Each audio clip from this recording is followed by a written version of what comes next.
Hello, good evening, and a very warm welcome to Rangers Radio.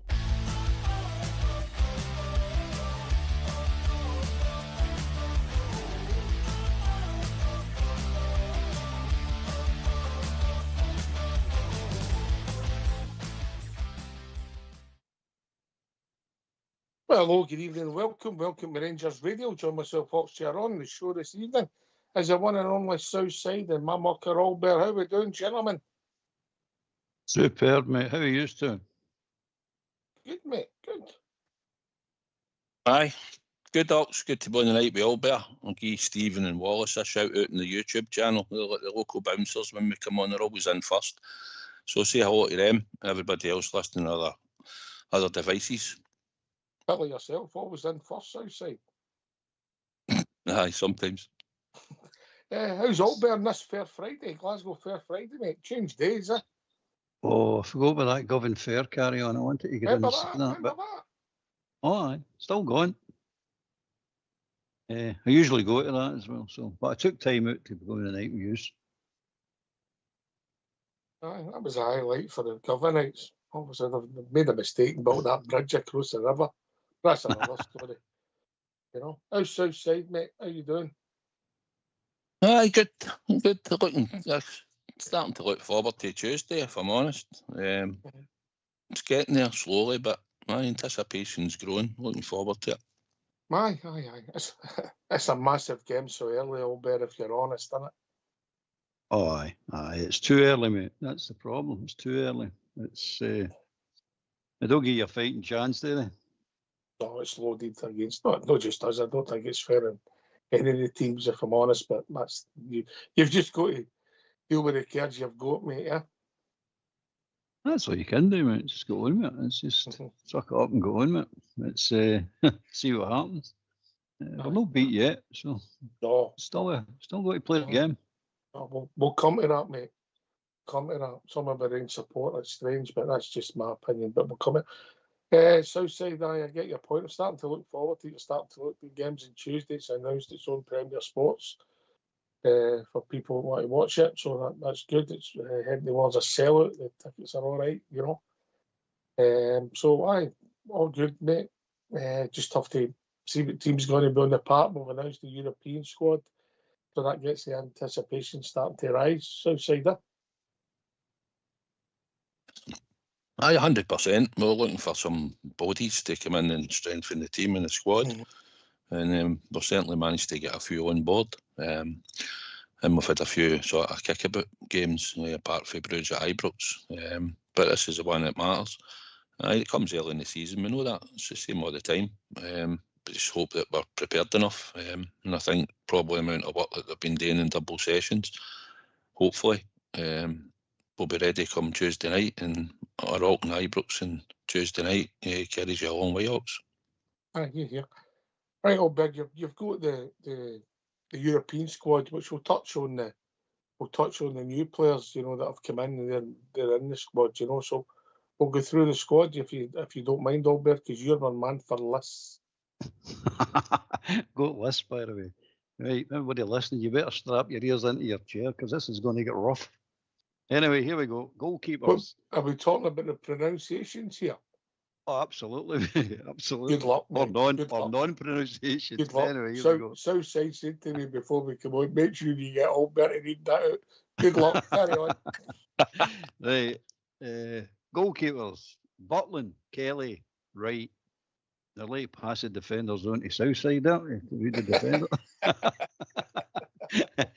It's the defenders are Aaron, the Jigger, Fernandez, King, Suter, Tavernier, and Yefty. Midfielders are Azegard, Rami, Barron, Cameron, Cortez, Diomande, Dowell, Fraser, Gassama, Raskin, Rodwell.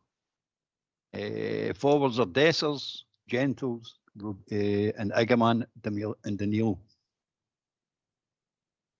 Okay, so there's some players come in. I think the talking point for that would be the ambitions, which you're talking Bridvan, Bed Davis, Proper. I miss somebody out. Aye, McCausland. McCausland. Matondo's injured, mate, yeah.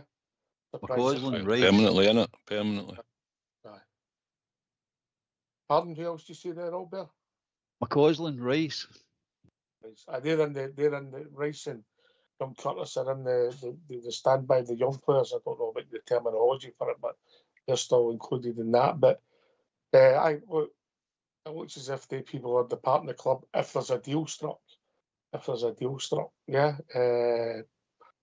It's been rumoured that Ridvan's going back to Turkey on loan. No ideal, but to get part of his wages after the books, if you kind of get them sold, makes sense. Obviously, we've been hearing all summer about Ben Davies going to Birmingham. Nothing's happened. That might step up and proper. We know the deal's been agreed, but he's exercised his right to make a deal, Southside. We might not like it. It's modern football, isn't it? Aye, obviously he's looking to be paid up for a bit of his contract to make up the shortfall that's probably going to be at the other end. He's probably entitled to it, to be honest. And hopefully some agreement will get made soon and it allows him to depart and it'll allow us to get a fee in. And then hopefully you can progress some of the others, even Cifuentes. He's another one that has to go. Has to be a deal done there or get him off the wage bill, get him back out on loan and get something recouped in a fee. So there's players there obviously that will go. There might be one or two that might be in that squad and team on Tuesday night that might go in the next few weeks should a bid come in that's acceptable to the club as well. And I don't think we're finished in the transfer market, but we've still got all these players hanging about that a few years ago we might have been able to move on a bit quicker than we have. But it takes time, but I'm sure at least 3 or 4 of them will go pretty soon. Aye, I mean, even some of the guys in the squad, it looked as if, according to the media, Leon King was away to Wycombe Wanderers 2 weeks ago. But you're not away, you're signed, and football transfers are that complicated now. It's murder and mental. Isn't it? It's the modern day ones is unreal. You just don't agree the contract, agree the wages, and that's it basically done. No, I mean, the simple days are gone, well gone. There's all sorts of small print to agree. So the small print usually buggers up the deals as well. So it's no. But the papers, they're just guessing, mate.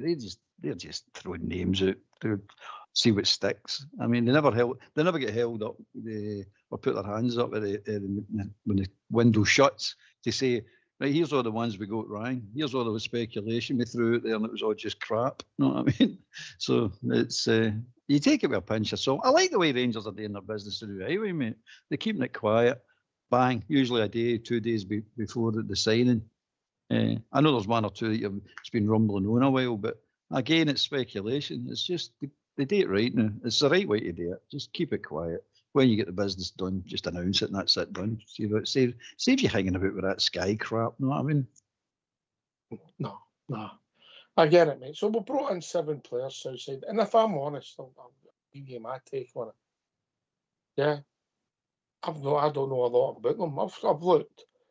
I've looked, and obviously you see some stuff on YouTube and glimpses and all that. But till you see somebody playing week in, week out, it's hard to judge players. So I don't know a lot about these players. But if the manager's got the job, the sporting director or whatever title you want to give him's got the job to help bring in the players. That's how they're seen fit. They're looking to drive us on. They'll rise and fall by the recruitment, mate, and that's the marker that they'll be judged on. So hopefully it's an improvement in what we've got. Do I know? I don't, mate. I don't. You could sign a superstar, mate. You don't know if he's going to improve your team.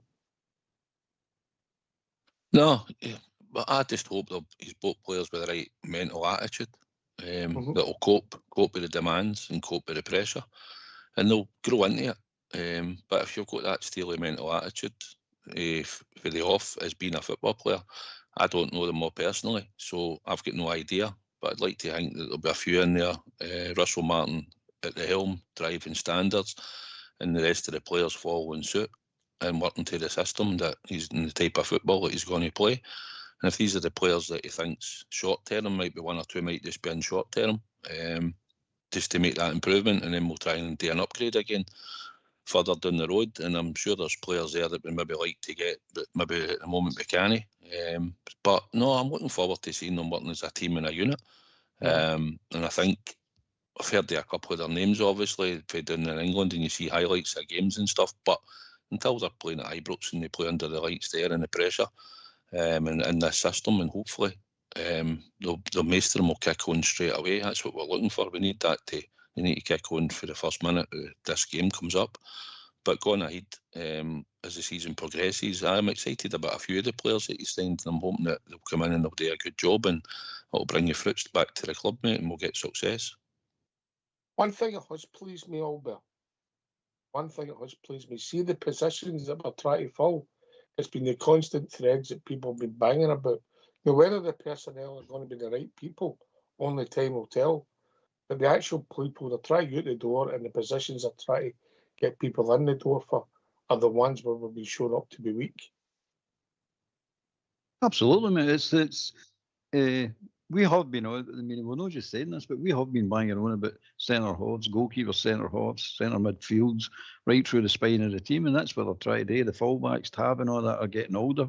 We need wingers, centre forwards as the centre forwards. You know what I mean? It's not quite as easy the way it's going now. But you're right, mate. And I like the way they're doing their business. I really do. I do.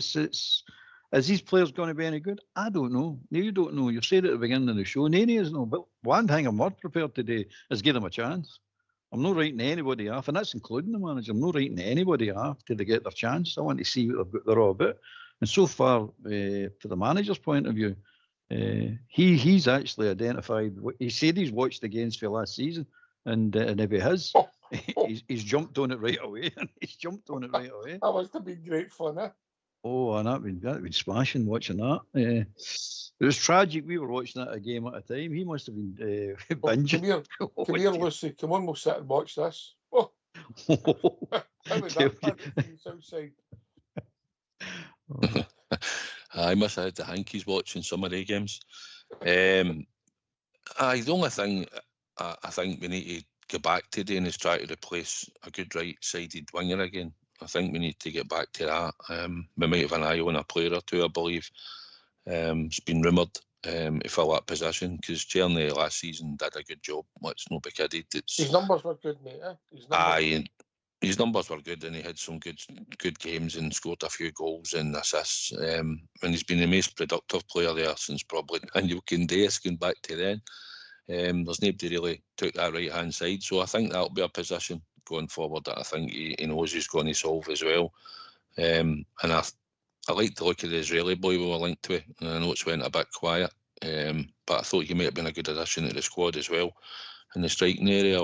But I think probably his priority will be another centre back, and I think right wing and a centre forward. If we can get A3 in the near future, I think he'd be quite happy with that, and I think it would make the squad a lot stronger. Well, we're all been about for a while and saw different things. Players come in, you know. People talk about when Tory Andrew Flo came in, you know, stalwart record signing. Who would have thought that? 2000, I think he signed for his 25 year ago. What was it? 12 million. He came up for Chelsea. All right, his goal scoring record was all right, but watching him week in, week out, you thought you were signing one of the final bits of a jigsaw. Didn't work out, mate. So there's no guarantees, Albert. So listen, I wish all the new signings all the best. I wish the Rangers manager all the best. Doesn't matter what you think or what you thought. You've got what you've got, and you have to get behind the team. That's football, Albert. That's football, right, mate? That's the way it is. And some of the garbage I've been hearing in some of the podcasts and some of the interviews that people have been getting, it's shocking, mate. It's absolutely shocking. It's just, we're all Rangers supporters. We all want Rangers today, we all should want Rangers today. We'll disregard who's playing for us and who's in charge of us. I want a winning Rangers team, and I don't care who's on the park to get it. I don't care who's running the team to get it. I want a winning Rangers team. That's all I want. The rest of it is just nonsense. It's all hot air. It's all just garbage. Give the guys a chance. Just give them a chance. That's all they're asking for. And by the way, if one of them plays, the new players play, they don't have a good game on Tuesday, we'll say that. We'll critique it and we'll be honest. Yeah. So say that's absolutely. That's what it is. Aye, of course we will. You know? Aye. You only got to critique a game the day after or sometimes at night, but sometimes it's a bit harder to critique it all because your emotion, you've been watching the game, then as your day become on, a day a phone-in show, and sometimes you miss wee bits so you don't see it, or you see it a bit differently the next day when you watch it back slightly. You're lucky, boy. You're lucky, boy. You've only done a few, haven't you, Albert? Oh, aye. He's not done the bad ones, mate. Oh, extra money you deserve for that. Danger money, Albert, isn't it?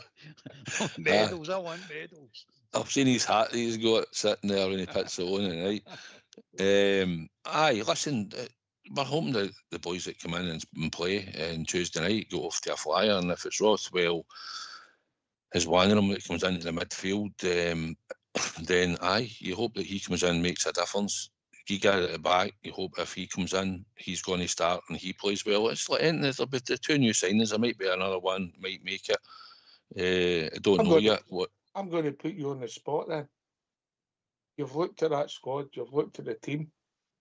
Yeah, man. You knew it was coming.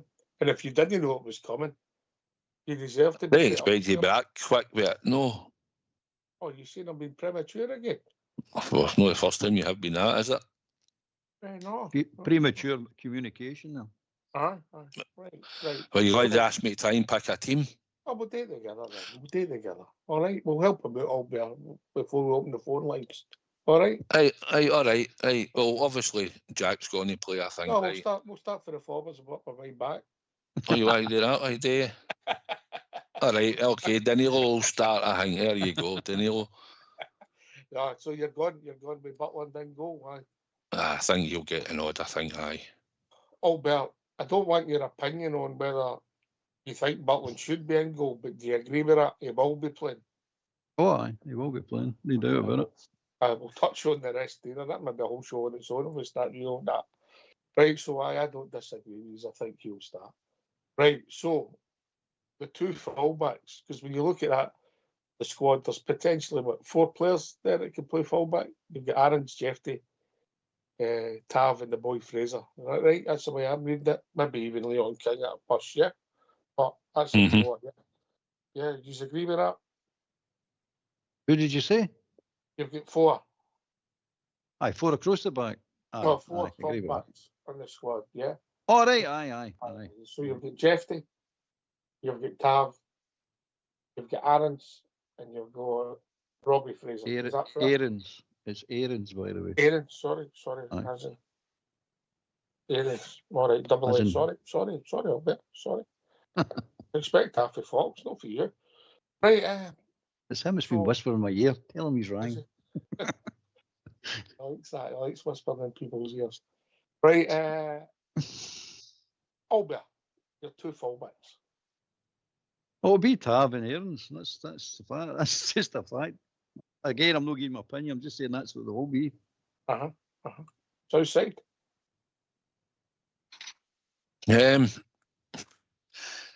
I think it will be that as well, only because I looked at the team he had picked against Dunfermline and it surprised me that he played him at left back. So I think he probably will. I would personally have played Jeffy at left back, if I'm honest. But I think come Tuesday night, that might be the 2 fullbacks. Right. We'll discuss it, Albert, and I'll give you my take. I don't disagree with the 2. And that's his job to think that if he thinks Aarons is ahead of Jeffy and it makes our team better, I'm all right with that. Even if he's a right back playing at left back, if it makes your team better, Albert. Of course, mate. It's true. It's solely down to him now, isn't it? It's really solely down to him. We can say what we want. We've seen Tav and some of the other players. So if he thinks Tav's the man for the job and he thinks playing him, Aarons at the left back is the right idea, well, fine, we'll go with it. I'm not going to argue, mate. The results are what we're after. It's how we get it and who's on the team does not matter. No. Right. All right. So we're into centre backs and south side.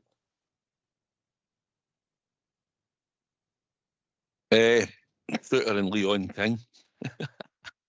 No, it'll be Suter and Nasser Giga. That's who it'll be. I think they 2 will play.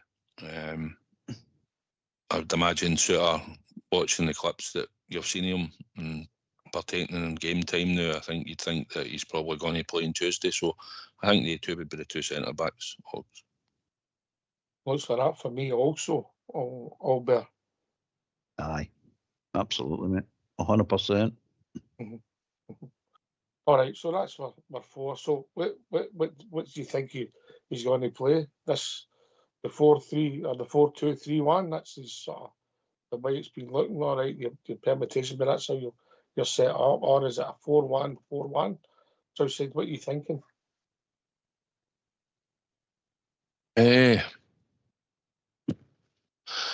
I just thought he'd play the similar, just like a 4-3-3, but it's going to be they two pushed up. Your 2 8s will go up.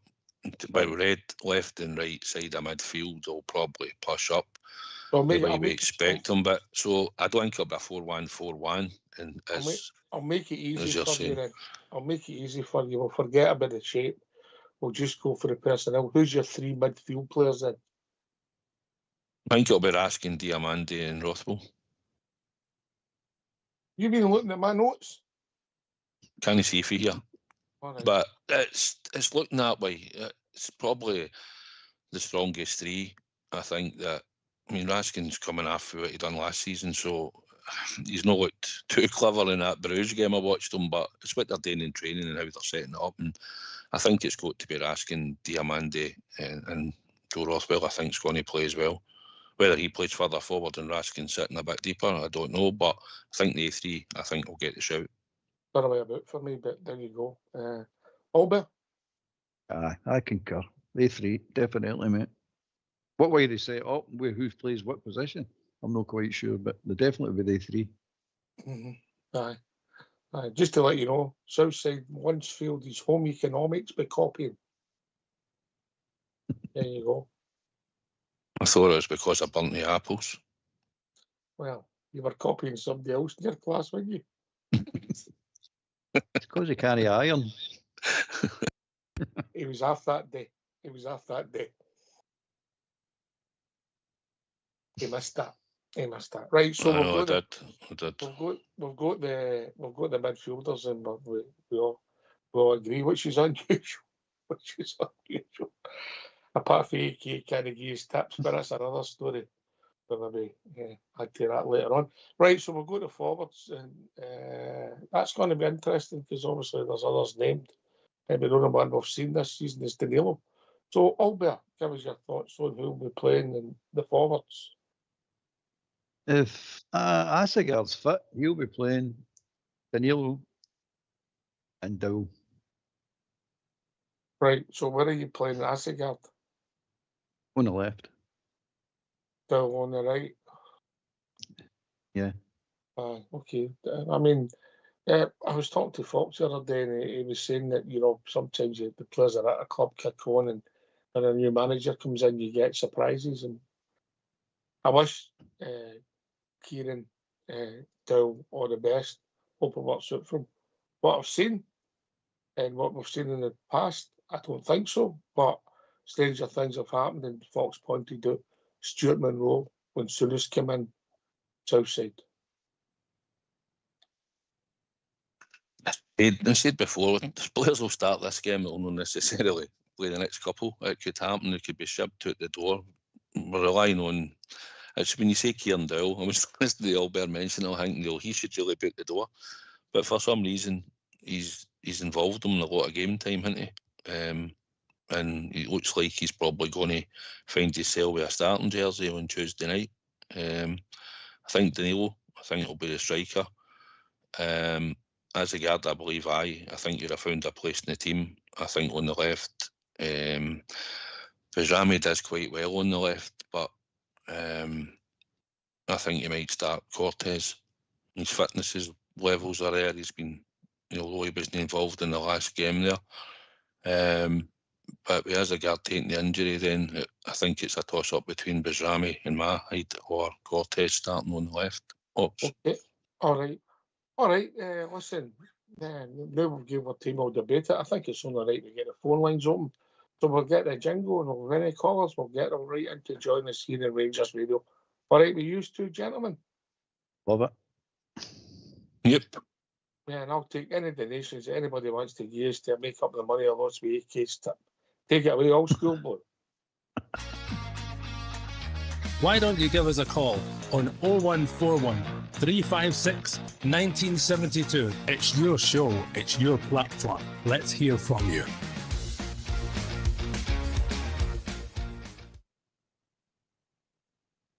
Aye. Listen, it's going to be interesting. I mean, Danilo's the only guy that's come through all the games and built up his fitness. It'll be interesting. I believe we'll get a bounce game tomorrow, Southside. I'm picking that up. But I've not seen anything to confirm, but I believe we might have a bounce game tomorrow. I think we're trying to sort something out, but I've not heard anything official or anything like that. But that might be interesting, because you would think that the starting 11 would get an hour to 75 minutes all better. Say that again, mate? You think the starting 11 would get an hour to 75 minutes tomorrow if the bounce game's for the build-up for Tuesday, yeah? Aye. I don't know if I agree. It should be a bounce game this close to the game, but there you go. Because I don't want them getting in there overtired, because you're going to need the energy levels, I'd imagine. But it's you'll definitely would be undercut if I'm not, because we haven't played that many games, mate. Well, you're not going a game this late on. It's not going to make any difference. All right, I'll cut across you all better. We've been joined by Christopher, I think. Evening, Christopher. Good evening, gentlemen. How's everybody tonight? All right, mate. Good. All right. I'm severely down in the old pocket because of AK, but I'm all right, mate. How's you? What's your point, mate? Yeah, just a point, and in terms of the transfer business we've already done. Is anyone a wee bit concerned that we're, to put it, Henry, that we're shopping in the local Aldi and we're not really springing our nets out for our feed? We just seem to be shopping in England, really. And I know, seeing comments from people in the fan base and things like that, I know we've had a bit of a mixed bag when it comes to shopping in England. I'm just wondering if anyone's concerned about whether our net is too tight in on England and we're not shopping too far. Because for me, there's markets out there like Japan, Scandinavia. They're untapped markets that we should be really looking at, and we just seem to be focusing it in on England. Yes, you can get value there, like Joe Aribo, Celtic got Matt O'Reilly from there, but in the main, you've really got to be putting your net fuller out so you're getting some of the best talents. Now, I'm just wondering whether this is because of the gap between Coppin leaving and the takeover happening, and takeovers people coming in, and they've came in with their own targets. So I don't know whether that's played a part at all. Albert. I don't believe that the net was tightened round just of England, because the guys that we're bringing in are all different nationalities. It's a case of these guys are, some of them are proven when the teams have played with. I mean, they're and I don't think we're finished in the transfer market either. But the Rangers have identified what their weaknesses, and they're trying to make sure that they're trying to make sure the people that are bringing in for these particular weaknesses are the tried and tested, for want of a better terminology. I know Fernandes is no tried and tested, but the rest of them have all played in these positions at a decent level. So I think they're trying to be super cautious with it, because we need so many players overall. But right away, we need to cover the weaknesses, and I think the players that they've got now, the English leagues, will do the job. I think they'll do it quite nicely. I think you'll see the net getting widened once we start getting a Korea team in place, start getting the style of play sorted out, start getting some confidence under the belts of some of the players. And then you've also got the players that have been here that have struggled but seem to be having a new lease of life under him. So you've got this to contend with. So I don't think they would want to take any unnecessary chances with signings that they didn't need to do. So once we get some experience and some teamwork under their belts, I think you'll see the net getting wider and wider and wider. Southside. I think like all signings, they're a gamble. unless it was like Brian Laudrup and Paul Gascoigne, Terry Butcher. No, it's a different level then. But I think now he's obviously knows a lot of these players. He's watched them when he was doing in the Championship as well, because some of them have been there. And I think they fit this type of model and the style of football. I think that we're going to try and be playing under them. So, like anything, I think we've just got to try and trust the process. One or two might not make it. Like us signing, sometimes a player comes and it's just the shirt's too big for him. He can't handle the pressure. But I'm hoping a lot of them will be able to handle the pressure. You think Rothwell will be able to do it? Boy, Azagard seems to have a wee bit about him. He looks quite good on the ball and stuff. He's quite electric with his pace. He's got good touch and stuff. So we've just got to hope that if we play in the right sort of style that Russell Martin's putting into the squad and they all start to play that style and it works, then hopefully we'll bring the best out of them. And there might be players that we were a bit unsure about, as you're saying, as you think you're a wee bit unsure in some of them, but they might turn out to be really good players for us and bring success to them out able to sell them if people want them going forward. So I just think most signings are a gamble, mate. It's down to, hopefully they'll just come with the right temperament, the right attitude and the mentality. And if they work hard and Russell Martin and they take to the squad and the system, then we just hope they go out and they perform. That's all we can hope for. And if they don't, if they're the odd bad game, they'll just be like every other player we've ever signed. But hopefully we'll have a lot more good games and they will have bad games.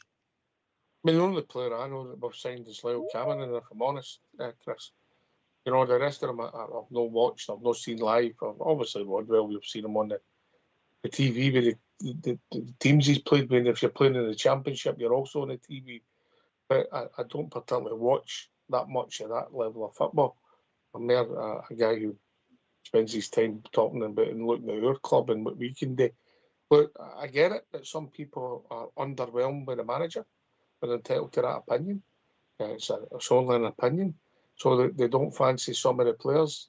But, I mean, for us to go up a league in England, the amount of wages and the transfers you'd be looking at would be at a whole different level, albeit. So we're maybe also shooting at the level that we can afford. That's exactly it. I mean, they've got this. They've got these the way they're doing it now, running the numbers on these players. So they're going with the players that actually come up onto the radar through the system. And if they don't get that one, as they said, Martin said, it's just straight on to the next one and straight on to the next one till they get. So you've got that restriction as well. But the money thing's the big thing, isn't it? You know, you can't afford to run about looking for players that. I mean, on the continent, everybody, including us, by the way, everybody wants to sell to the Premiership because that's where the dafty money is. They just want to get in there and sell to them. But so we're trying to go and get to one of the clubs in the continent and take one of their best players after them for a bargain price. They're not really wanting to deal with it. So you've just got to go the way the system says. It's going to be a tried and tested system to bring players in, and that's if it takes us to England, it takes us to England. If it takes us to Japan, it will take us to Japan. It's just one of the things, mate.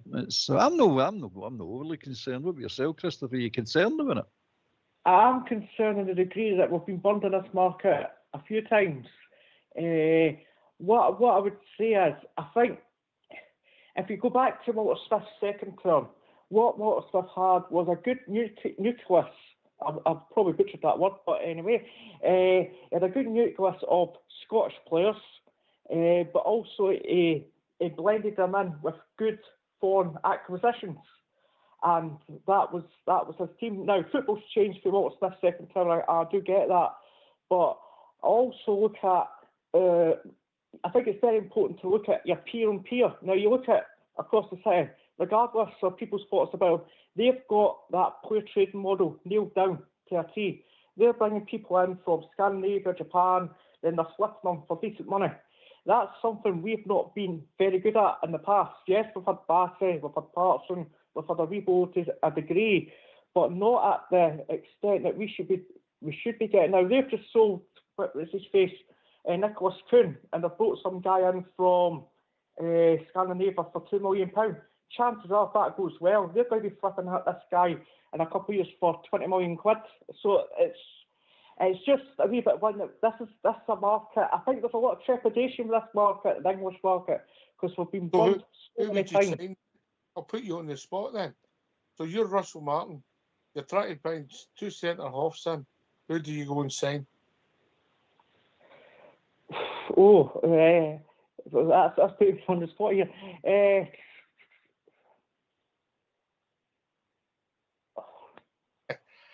Exactly. Difficult. It's difficult. I knew it was coming. I would have prepared for it.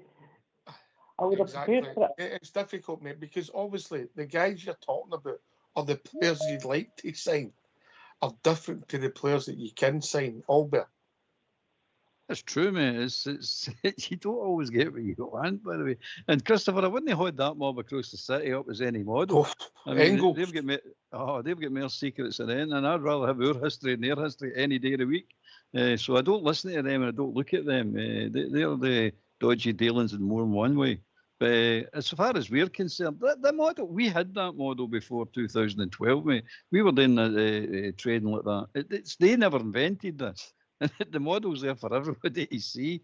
A lot of clubs there. It's just a matter of turning it round, turning the corner round, and it will change. But you've got to start off with a decent quality of player. I think now we're starting to get a decent quality of player. So you can trade that. Like Raskin, decent quality. Diamandi, decent quality. Igaman and Jeffrey, they'll come good. Cortez, I'm hoping to come good. Danilo, I know a lot of people don't like him, don't think this, that, and next thing, but I think you'll be surprised with this boy. He's a good football player. You'll turn these players around for huge profits. Huge profits. It's just about getting the team on the park now, getting them to blend and start winning games, and start winning trophies. It all changes for that point, mate. That's the reason we're models on the model we're working with has not been working in the past, but it will in the future. One of the main things for me, Christopher, is that the player that the manager's happy with. You know, if he's got to be involved in deal with his players that he wants, he'll not get them all. Nobody does. Even Man City don't get all the players they want. You know, so as long as he's wanting something, he's getting a chance. Because if he gets a chance and it doesn't work out, that's it. It doesn't work out. But so if he's happy with the players he's bringing in, he'll fall on his sword or he'll lift his sword. You know, whatever it works outside. By all accounts, Christopher, for what I've heard, the players are really happy with the training. Right, they're enjoying it. They like working with them. A lot of it's detail, dialogue, and explain to them all. And that's what players need, clarity. That's what they all want, clarity. So he's talking the talk to them. They're enjoying it. They're going through the process. And then it's got to develop onto the park. And listen, we're not going to start this season in the league and win every single game, right? I'd love it to happen, but it's not going to happen, right? But as long as we can see, we get after a winning start, we can see a progress.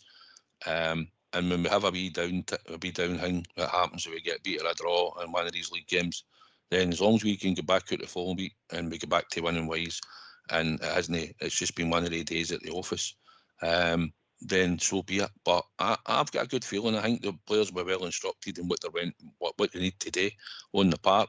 This game's coming a bit too soon because it's a magnitude of the game, but we knew it was going to be in July. So hopefully the team have done a lot of preparation, and on the night we'll have enough to get us a good victory at Ibrox on Tuesday night.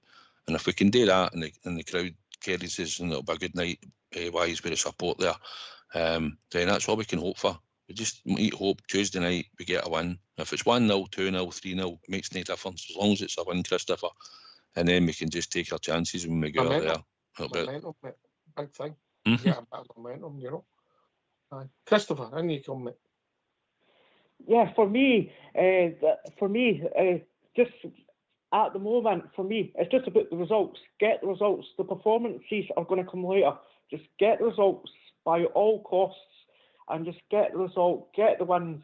And if there's a bad day comes where you've got that bad day at the office, that happens, so you just contend with that. But for me, it's getting the wins on the board.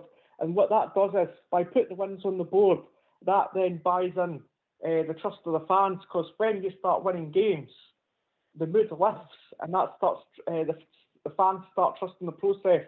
Then we'll start to be more patient with the process if they're seeing the results and then starting to see the performances and things like that.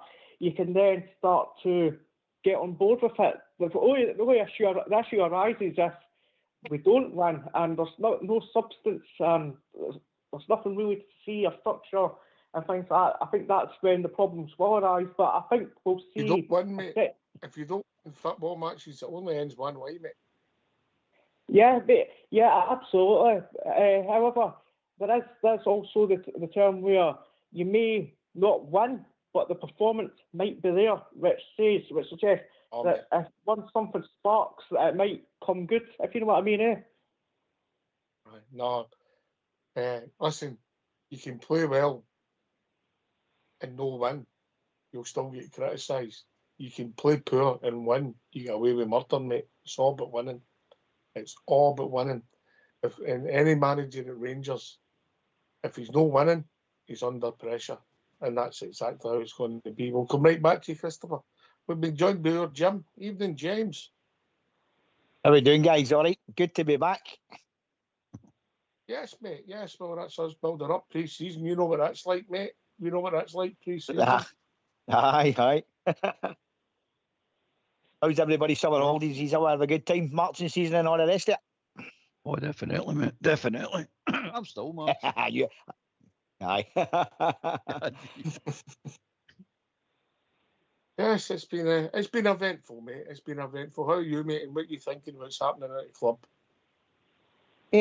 Well, I'll tell you what it is. It's young Christopher that was on the call out on the phone there, and I thought his very, very first comments were the same as that I'm seeing on many Rangers platforms. And I just can't get my head around it. Do they think at the English leagues below us or something? After the crap it we've purchased for abroad and all the rest of it, what do Rangers fans think where we are? Because I've heard that boy's comments at the start of it was, oh, we're looking in England again. I'm quite happy we're looking in England because we're getting players for leagues who are maybe similar to ourselves and know the dross for Europe. That's what I'm looking for. I don't know how you feel about this, but it's something that's upped me maybe the last couple of months when on various Rangers platforms that, it's England again, blah, blah, blah. There's only one man that can comment on this. Albert. I know it's bad, Jim. It's bad. It's a case of. I think I'll be honest with you. I'm coming to the conclusion that some of the Rangers supporters there enjoy getting beat. They enjoy the defeat and being the underdogs and trodden on and victims and all this nonsense. I'm no one of them. I don't think anybody on this show is one of them either, like yourself included, mate. We want victory, mate. And if England is the place you get good players and get us to get a good team and win football matches, I don't care. I don't care where the players come from. Not a jot do I care. It's this snobbery about, we don't do this and we don't do that. It's a Scottish thing as well, mate. Oh, we should get Scottish player, a core of Scottish players. What Scottish players? Name them. Name these players that we're supposed to get and get in our team. There isn't any Scottish players to get, mate. Look at the Scottish national team, if you want an example. Yeah. I'll give you a wee stat, mate. At the end of the season there, Ross County versus St Mirren, there was more Scottish players. I think it was Verona and Napoli. There was 3 Scottish players playing in that game and only 2. Ross County versus St Mirren. So you've got that side of it, mate, and you've got these players have went abroad, quite rightly so. Who wants to play in Scotland, mate? It's nonsense playing here anyway. And I'm sure if I had any talent, I'd be off abroad as well, saying I'm away to sunnier climes and better leagues to learn my trade, to make me a better player. And also, you've got they're now calling it the Rangers tax. Every time we get near a Scottish club to get somebody, the zeros all start piling on the end of it. Bang average player, a player with a bit of potential, and I mean a bit of potential. All of a sudden, he's £1 million player when Rangers come calling. So that's one of the reasons I don't shop in Scotland. We're froze out of Scotland, mate. Let's be honest about it. These teams won't deal with Rangers. And I wish Rangers fans who want Scottish players would understand that. If the Scottish players were good enough and they were available and they would trade properly with Rangers, we'd take them. We'd ask them. We'd sign them. But they're not. It's not like that. It's not a level playing field. Plus, the gene pool is pretty slim. Slim pickings in Scotland for Scottish players. Slim pickings, mate. And if other teams are wanting to sign Scottish players, you know what's going to happen. They don't get that tax. They don't get treated the way we get treated. So I've no problem, mate. I'll take players for anywhere at the right price, and they're good players. I'll take them anywhere. I don't care where they come from. I think you're doing all right. I think you. Sorry. Jim. I think you're doing all right to give Christopher the right to reply, because obviously he asked the question and what his rationale is. Christopher, in you come, mate. Hello, yeah. Well, it's no arrogance or anything like that in terms of that. It's limit ourselves to the English market. I'm not saying there's not good players there.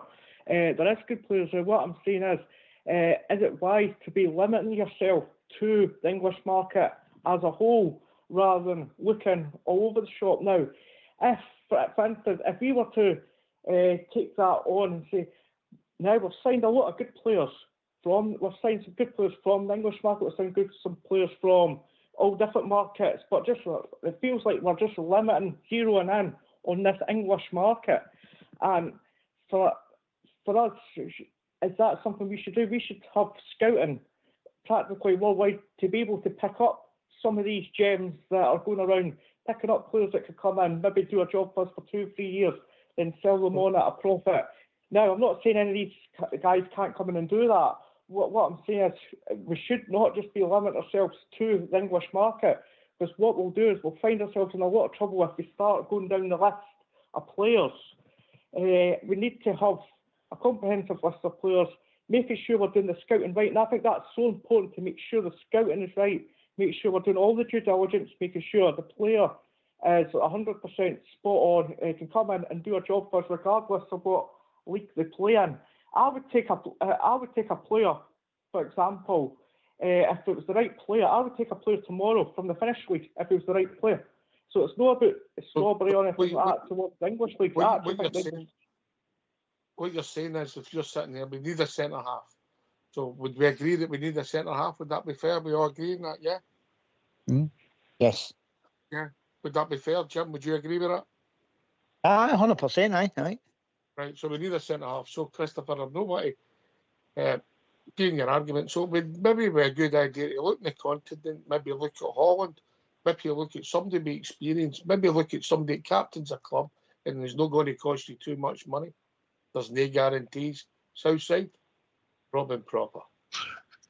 Aye, listen, I used to think that Scandinavian and that Norway region and Finland and that, you might you pick like up. the film, didn't you? You like the film. Aye, the films were always good, aye, so no bad tunes and all. No, for me now. Aye, but we're shopping where we're shopping now, and this is where the club think probably we're going to get a bit of return. They've obviously looked at Hasegard. He's been doing in England for a couple of seasons, and they're thinking he's the right type of player. He's at the age now, and we're coming to try and make him a better player, and hopefully he'll come in straight away and show us what he's got and why we wanted to sign him. Gassim is the same. Boy, we took for Sheffield Wednesday. There's obviously potential there. He was there for 2 years, and he's the type of player that we're getting pretty cheaply. We're hoping that they two excel straight away when they come in. They're up to speed. I would think they two, because we're shopped down there. The boy Fernandez probably needs a wee bit more experience, but he's going to get a chance. And if he goes on and he's got the confidence and he turns into a decent player, he don't need to be a world beater up here. He just needs to be a decent player, fit into our system, and grow. And listen, the 3 players I'm just talking about off the top of my head could be the 3 players that we could sell in 2 years down the line. People might come in for big money. But first and foremost, we need to get back to winning. People will come and sign you when you're playing well in Europe. That's where you get noticed. So we need to get into Europe, stay there as long as we can, do as well as we can, and the players showcase their skills. You don't get signed. No many players come and clubs will sign you just for what you do in the Premier League. You know, it just doesn't happen.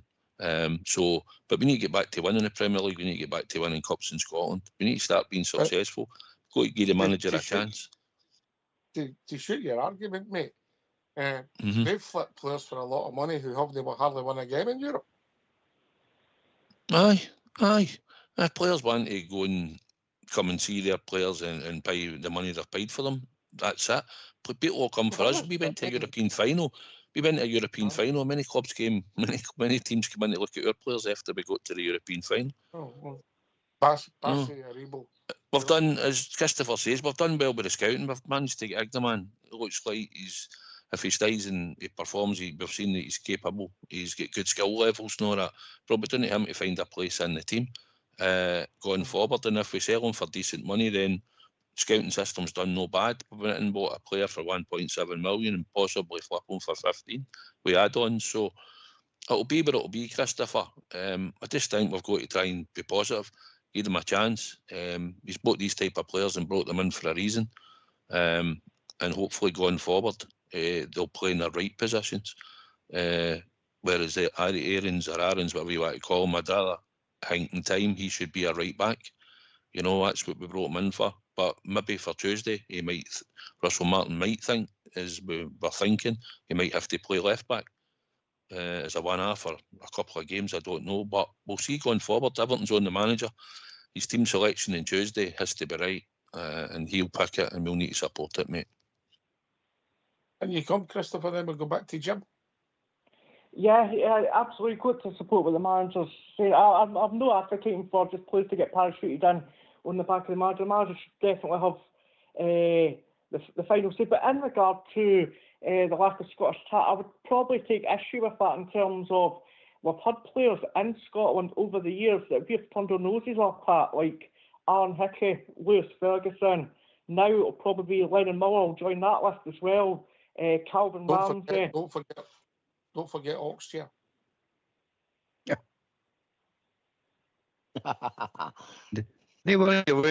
Christopher. Carry on, Christopher. Yeah. Well, we've had Scottish players, and we still have some Scottish players that could come and do a job for us, but we have turned our noses up at them, and it seems to be a theme with our club in general that we don't trust this. In a way, the Scot. Yes, there's a Rangers tax and all that.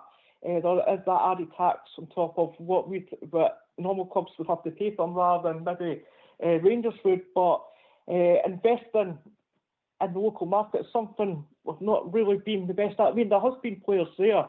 You can see Lewis Ferguson went over to Syria, done a good job. Josh Doig's went over there, done okay. So there's players there. It's just a matter of ensuring that Rangers are effectively the first club that looks at them and takes them before they become who they are later on. Because for me, we should have went for Lennon Miller a year ago. Yeah, but thing they're all a gamble, mate. You look at players, they don't sign them, and it turns out a good gene. You let somebody go 5 years later, he develops and becomes a good gene. It's no new all bear, is it? No, I mean, this Rangers are snubbing players. It's nothing to do with that, Christopher. Absolutely nothing to do with that. Has any of these players ever been offered to Rangers? Has the Rangers put a bid in for any of these players? No, we're not snubbing anybody. But we're not going to be held to ransom, mate. And we know the clubs are not going to deal with us. Right? If we went in for any of the players you mentioned, Hickey or the other boy you mentioned, you're starting off at £3 million. No matter what level of football they're at, £3 million. That's what they'll start off at. Yeah, they players, if you look at the cost of the price they went to the Italian teams, it's nowhere near that. The boy Ferguson, I don't think went for £3 million. I think he went for £2 million. If they're getting a fair price to us, we would take them if they're good enough to play for Rangers. If we think they're good enough to play for Rangers. So I don't believe we're snubbing anybody. It's this thing that the Rangers fans have got in their head that we should be doing this and we shouldn't be doing that. It's not all down to in Rangers' control that we can do this. It's really, isn't it? It's you've got to take into the consideration what clubs you're. And you've got to understand there isn't anybody in Scotland that's a Rangers side apart from Rangers supporters. They hate us. They absolutely hate us. So it's pointless trying to deal with them because they're not going to deal with us. It's only now, since the 49ers have come in, you'll see a difference coming. They'll never like us, but they'll have to deal with us.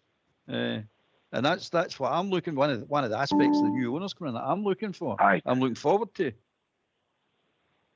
All right, I'll cut across you. We'll join with David. Evening, David. Hi guys, how's it going? All right, mate. How's yourself, mate?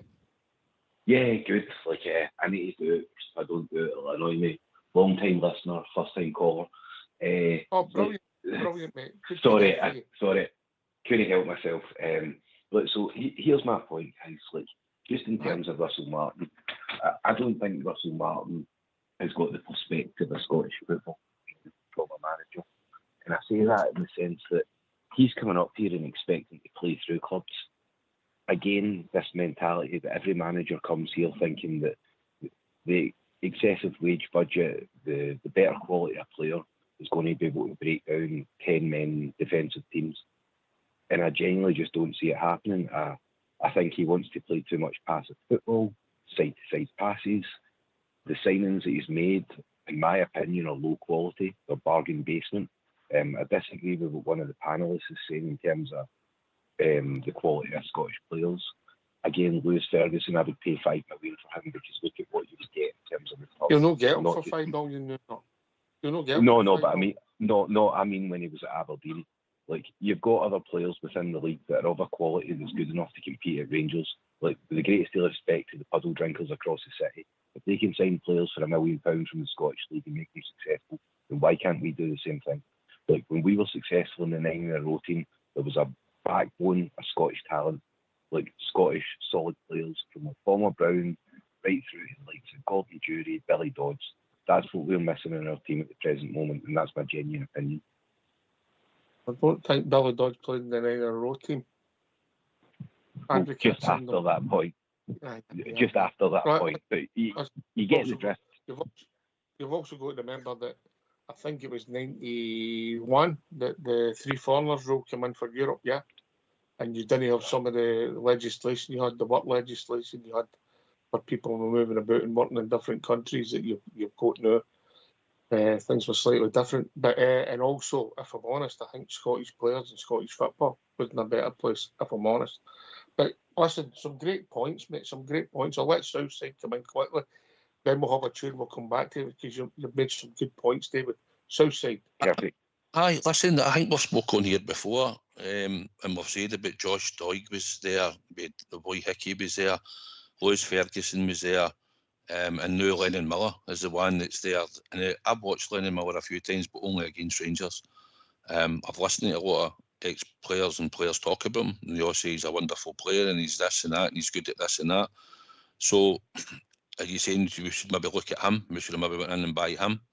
And how much the Motherwell want. Now, if they say 5 million, like you say, for instance, if it was 5 million, as you were saying about Lewis, I think his price tag's up. But aye, it's a gamble that people might look and go, he's a Motherwell player, but we're paying £5 million for.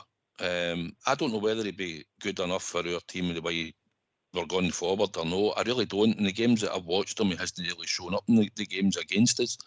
And the other players, I think, as Albert alluded to, we usually get priced out the market when we try and buy some Scottish players of late that we might have went into bid for. Lewis Ferguson, I think, has turned into a great player. I think he's turned into a really good player. I think if he'd maybe came at us at the time that we maybe were looking at him, I don't know whether he'd have kicked on or no because of the turmoil at the club. I don't know if he'd agree with that or no, but I think the turmoil at the club and the managers switching and stuff, I don't know whether we'd have got the best out of him or no. I think the players we've signed for down there, Rothwell, he's at that age, he's got experience, he should be able to come up here and play at a level. He might have that drive in him where he wants to win and be successful. He might be that type of player. I don't think he's here for the long term, I think he's shorter term.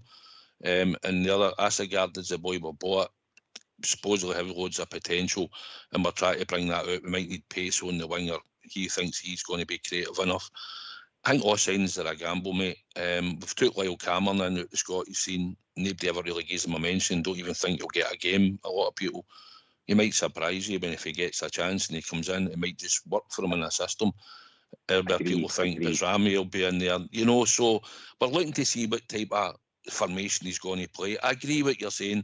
I think we've just got to go at teams. We've got to try and shut them down. We've got to hit them with pace, and we've got to convert chances. And now and again, we might come a wee bit unstuck at the low block, but I'm hoping a lot of teams with new managers might have a different philosophy this year and actually come out and have a go at us, which would help, wouldn't it? You've just got to win the games. Look, time will tell. Russell Martin will be judged on results, David. We'll come back to that.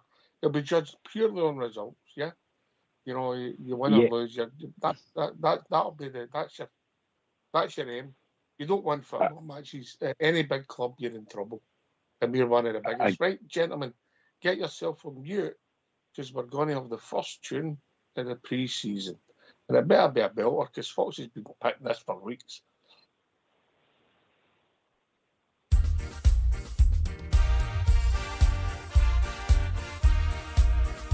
As we go marching down the Paisley Road west, the doors and the windows open wide, you will hear the people cheer, the Glasgow Rangers boys are here. It's Glasgow Rangers for me. Blue is the colour, football is the game. We're all together, Glasgow Rangers is our name. For we are the best team in all Scotland, and Glasgow Rangers is our name. So bring on the Celtic, your Hibs and Aberdeen, your Dundee United, we're the best you've ever seen. We play hand on heart, God save the Queen. It's Glasgow Rangers for me. As we go marching down the Paisley Road west, the doors and the windows open wide, you will hear the people cheer, the Glasgow Rangers boys are here. It's Glasgow Rangers for me. Blue is the colour, football is the game. We're all together, Glasgow Rangers is our name. For we are the best team in all Scotland, and Glasgow Rangers is our name. So bring on the Celtic, your Hibs and Aberdeen, your Dundee United, we're the best you've ever seen. We play hand on heart, God save the Queen. It's Glasgow Rangers for me. It's Glasgow Rangers for me. It's Glasgow Rangers for me.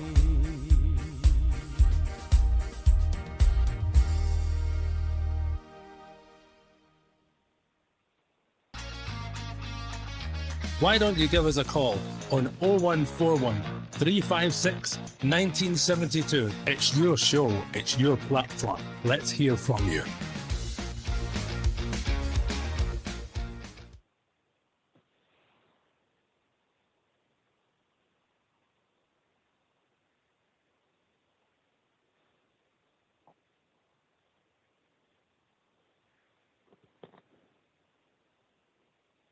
I think Oxchair's on mute. I think he's trying to communicate, but he's on mute. A quick trivia question for you, Albert. Go for it, pal. When we went marching down the Paisley Road test and Mr. Southside took us into a public house, how many people were in it? 3, us 3. Thank you. Excuse me, don't start laying that there. There was a reason why there was only 3, but then when we went round the corner, did we know? How many people were in the public house you took us to? Fact. Aye, 3, but there was a reason for that. They were all round the corner, weren't they? How many people were in the Hiding public for us house? 3. Doesn't matter. It doesn't matter. It only took a 5-minute walk round the corner, and there was about 300 in there, so don't worry about it. And you left early, I know, boy. It was noted you left early because you couldn't handle your baby. All right. Okay. Albert, just witness it now for the listeners, mate. I'm just writing. I'm taking notes at the moment. By the way, this is going to court. I can see this going to court. He did leave it. I'll tell you that. He did leave it. I did, mate, because I had to take somebody home. By the way, yeah. That's another story. But however, my argument is purely factual. Yours is built on semantics, Mr. Southside. Well, it was a good night at the end of it, wasn't it? It was. Anyways, Jim's still with us. Is Jim, you still there, mate? Oh, they might have disappeared. Right, David, listen, I understand that people, Russell Martin wasn't a lot of people's first choice, but he's what we've got. And if his style of playing, if he keeps playing one style and one style only, he will come unstuck. You've got to be able to change your tune and be adaptable. That's Scottish football because of what we do. Because there's no many leagues where teams just to stop you, mate. And that's what we come up against a lot. So you'll need to get over that hurdle. Hopefully the discussions are made and they've talked about it and they've got a thread and the stubbornness isn't going to cause them any problems. But only time will tell. It's his gig and he'll pick the team, he'll do the tactics, he'll make the substitutions between him and his coaching staff. If he gets it right, we'll win games of football. If he gets it wrong, we'll know. And if he gets too many wrong, he'll not be in a job. You know, and hopefully he proves he's all right and he's a rip-roaring success. David? Yeah, I obviously totally behind the guy. Like anybody that comes here, you want to be behind them, like in terms of positive mentality. Like obviously, I wasn't a fan of at half time and the boosting people are doing, but I get it. Like I do get it.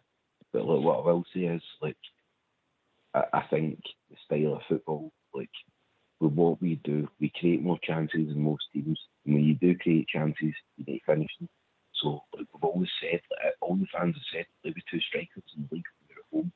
Like make the kill, like get the high scoring games the way we used to. Like get the fans back on the side. Then when the away fans go away, we'll sing our songs and we'll do what we do. Like get behind the team.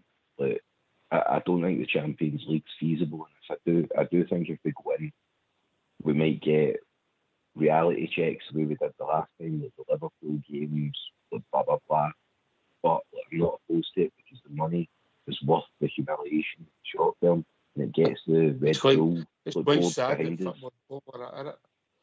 No, I get that, like, but that's the commercial perspective. We've got new owners, so we need to take them into account as well. They want to see a return. So Champions League might be a return, but getting to a decent position in the Europa League might be an even better return. But I think like if we can focus in the league, like the puddle drinkers concentrate in Europe, we steal the league from underneath them. We're consistent. When we play them, we've got the beating of them. Like let's just do what we need to do to win the league. Like as to like European football, it would be a lovely extra. Like, but I think we've got financial backing for at least the next 5 years. So let's just concentrate on the league and get back to where we need to be in terms of titles and be the best team in the world. Southside. Europe's important, obviously, like you're talking about there, because the owners want to get into the Champions League. It's a good money spinner for them. So, listen, we're in it. We'll just have to try and get by Panathinaikos. And listen, who knows how good a shape they're in.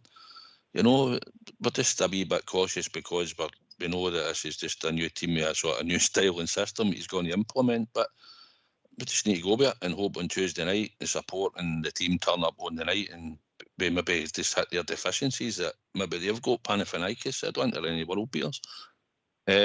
I agree with you. I think we've got to get back to winning the league. We've got to get this league won. We've got to make sure we're in the cup finals and trying to get them over the line and all. To be honest, I would probably fling all my eggs into that this year if I'm honest. But Europe's a gravy, and it's what we're in and now. We've got a chance of getting into the Champions League. And if we get there and we get in it, then so be it. We'll take our chances. I think then we could add more players into the squad as well. It might strengthen us. And then we'll see where it takes us. But if we don't and we go into the Europa League, then we've done decent in that. There's still decent teams at that level in there, as we've won out in the games that we've got to the final and no got there in the past. So it'll be what it'll be, but I think we've got to get back to winning our bread and butter. We need to be consistent. We need to get a mentality into this squad that it's all about winning, and keep that mentality. And hopefully Russell Martin and the backroom team will drive that to the players and that will rub off. David, and we'll get back to getting a bit of success back because they're no world beaters across the city. There's no chance of that. We need to be more consistent. We've let ourselves down against St Mirren's and the Hibs and the Motherwells and that's got to stop, mate. Anyway, we've been joined by, we've got young David, but we'll be joined by old David. Evening, David. Hello, boys. How are we? Ox, Seaside, and Albert. How you doing, Paul? How you doing, Mucker? I'm doing great, bro. I'm doing great. I phoned up there and I'll Old school blue try to pull a flanker and gives a dummy voice and that. And I said, look, old school, I know that voice and I'm all done. He said, don't tell me it's no you. He's going, this is Rangers Radio, leave a message. I get lost. Anyway, Oh, by the way, Southside, sorry. oh yeah, tenor, Southside. Here we go. Come on then, give us that. Hit me, I'm waiting. He said you were a survivor another summer. hey. Well, You know that's not true, dude. I know you know that's that's not true, mate. I know that's not true. You just need to tell them when we were up playing golf, who's going to last more summers the next summer. That's me and you anyway. By the way, can I just, Ox is all right if I put a wee shout out for something? No. Carry on, mate. Carry on. Kidding aside here, I'd like to put a big thank you to all the Caldwell members of the golf club who helped me raise £1,212 for my daughter's charity for their court hospice, and everybody put in what they could. It was a marvellous achievement for a bunch of old duffers. So I'd just like to thank everybody at the Caldwell Golf Club, and thanks very much, guys. And we're going to follow it, mate. I keep telling you to let us know so we can all chip in and we can also put it out there, mate. That's true. No, it's actually Southside managed to see the trophy, so that was great. That was a great day together. But getting back to the football here, I mean, young David was talking about his comments and the other ones earlier. I feel we're just getting too far ahead of ourselves here. I mean, how can you start talking about his style of football? Nobody knows what his style of football is. He's not even played a game yet. And we're talking about, I don't like his style, I don't think, okay, you can just think that's what you don't know that's what it's going to be like, you see it. So I think we're jumping the gun here. I'll let David come in. David, then you come, mate.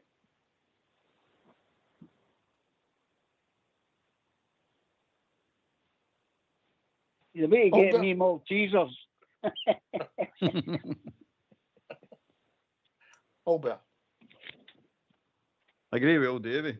100% agree with him. You've got to give a guy a chance. Got to see what he's doing. And I disagree with the second-rate players for England comment as well. I don't agree with that at all. You've got to give these boys a chance. We'll see. We'll see what they're made as the games come and go and we go through the season. Got to give them a chance. That's all I'm saying. Just give them a chance. Let's see what we've got here. You never know what you've got here. For all accounts, the boy Azagard and the winger Gazama they're supposed to be decent players. So let's see. I'm prepared to give them a chance, mate. I don't know about you. I'm even prepared to give Dow and Dessers and Butland a chance, and I never thought I'd say that about Butland. But I don't care what the team is. I don't care who's on the part. As long as we win, mate. I just want a winning Rangers team. And the manager's got to get a chance. It's not right just writing them off like this. It's really bad, mate. You can't keep saying. I mean, we're talking about when we're going to sack managers. You don't even play a competitive game yet. I mean, that's what the chat is about online. Let's sack them. Oh, he needs to get one games to get sacked. We haven't kicked a ball yet. Not one ball we kicked, in earnest. But we're talking about sacking the guy. Come on, this is not right. This is not the Rangers way, mate. This is just madness. Total and utter madness now.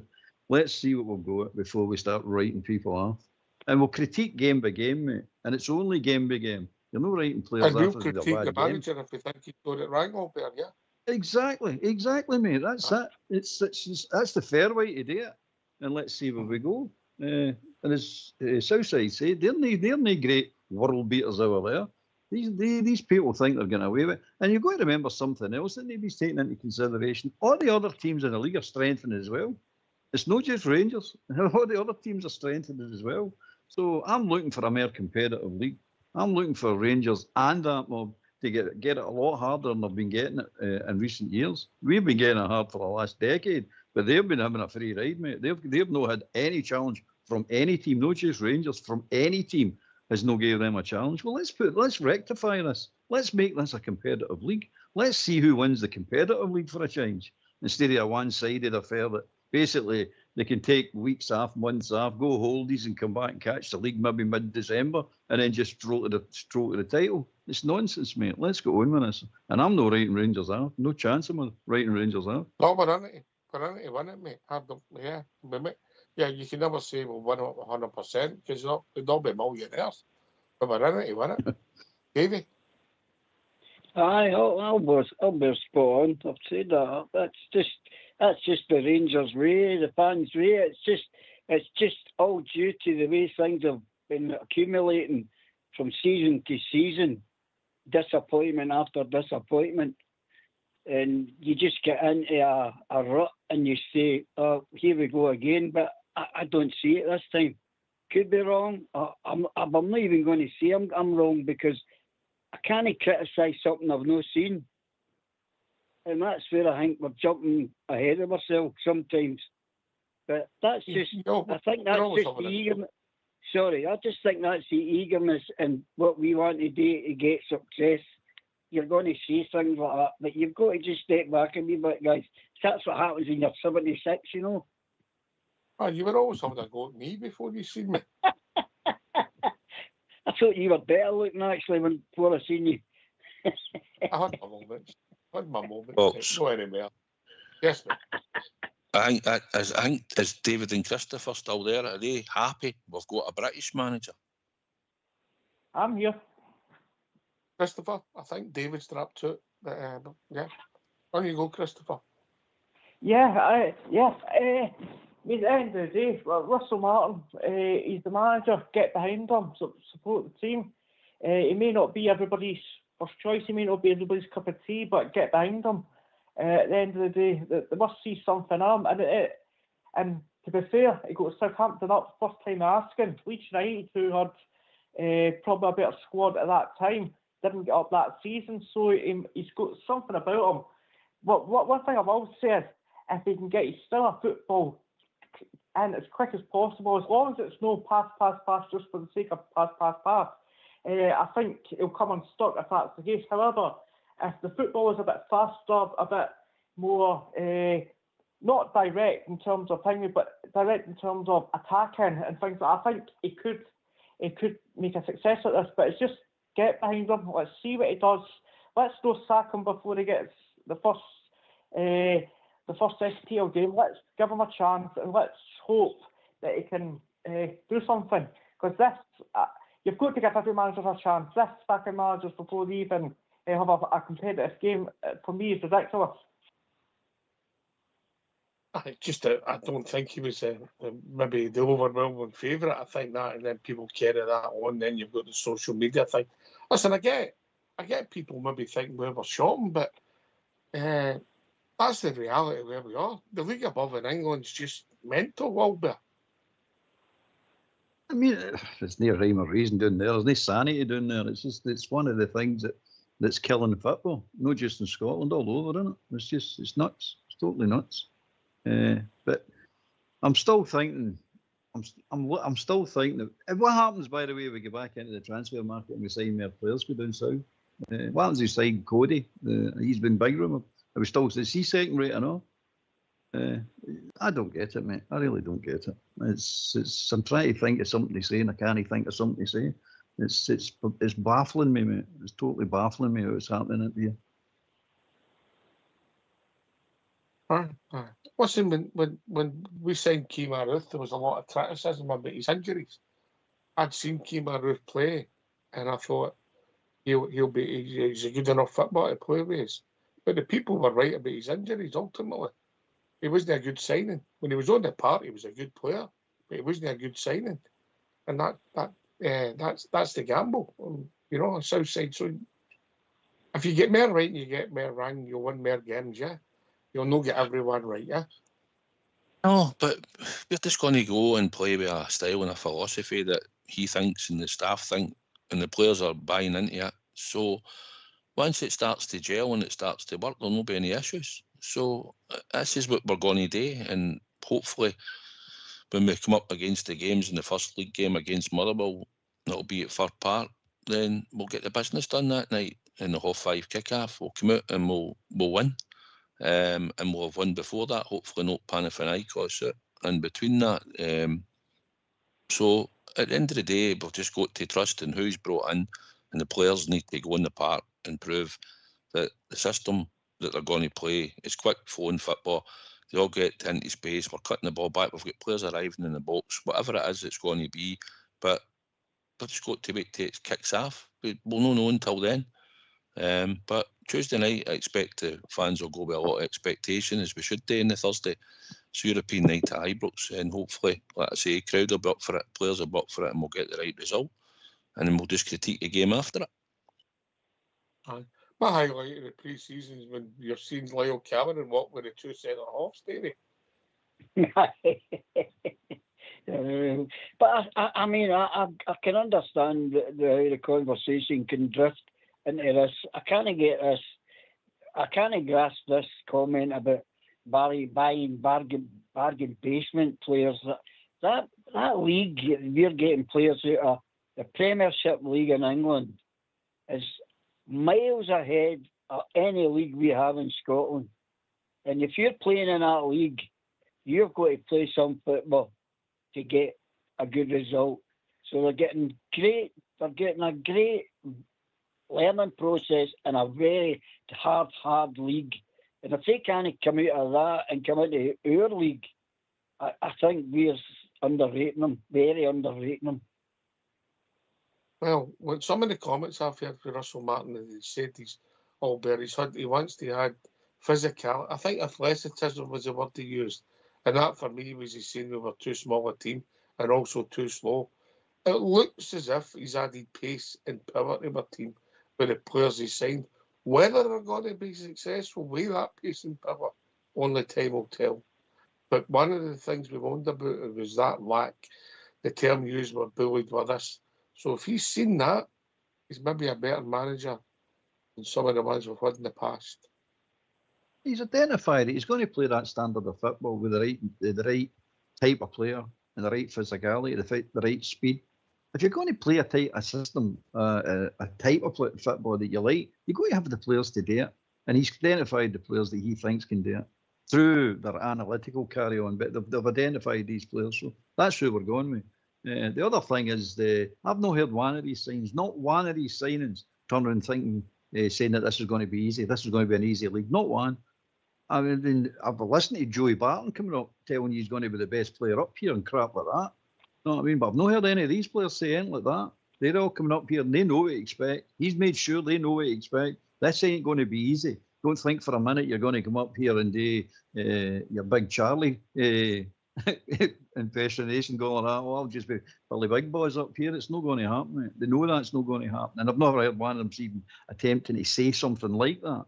They're coming up here and they know they need to dig in, mate. They really know they need to dig in. So I'm expecting, as you say, the physicality is there, the pace is there. All you need now is to buy into the system that he's wanting to play. They're bought into it. And bear in mind, by the way, Martin's already told you, this is not a one-trick pony. He's got this system, but if this system's not working during a particular game, he will change it. There's no doubt about that. He's not a Warburton, day plan A, day plan B is to day plan A better, nonsense, all that crap. And stick rigidly to a system that's not working for you in a particular game. He wants to play a style of football, but the system has to work as well.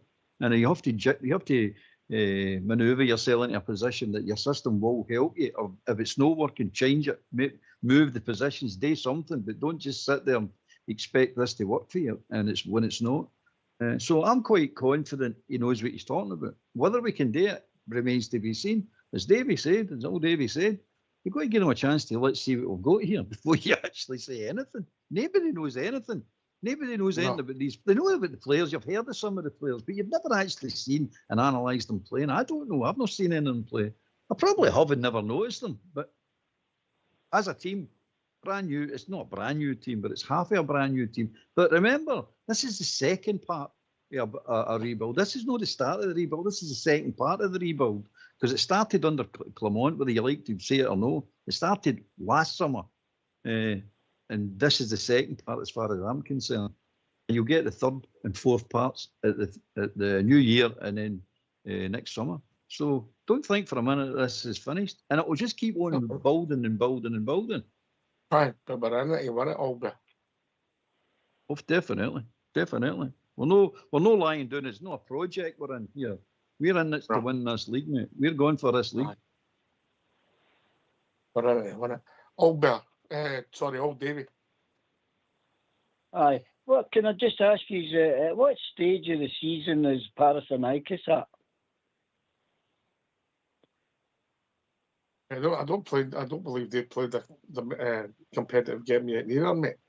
That's pretty good. I like to hear that. I wasn't too sure if they Braga. were into the season, you know.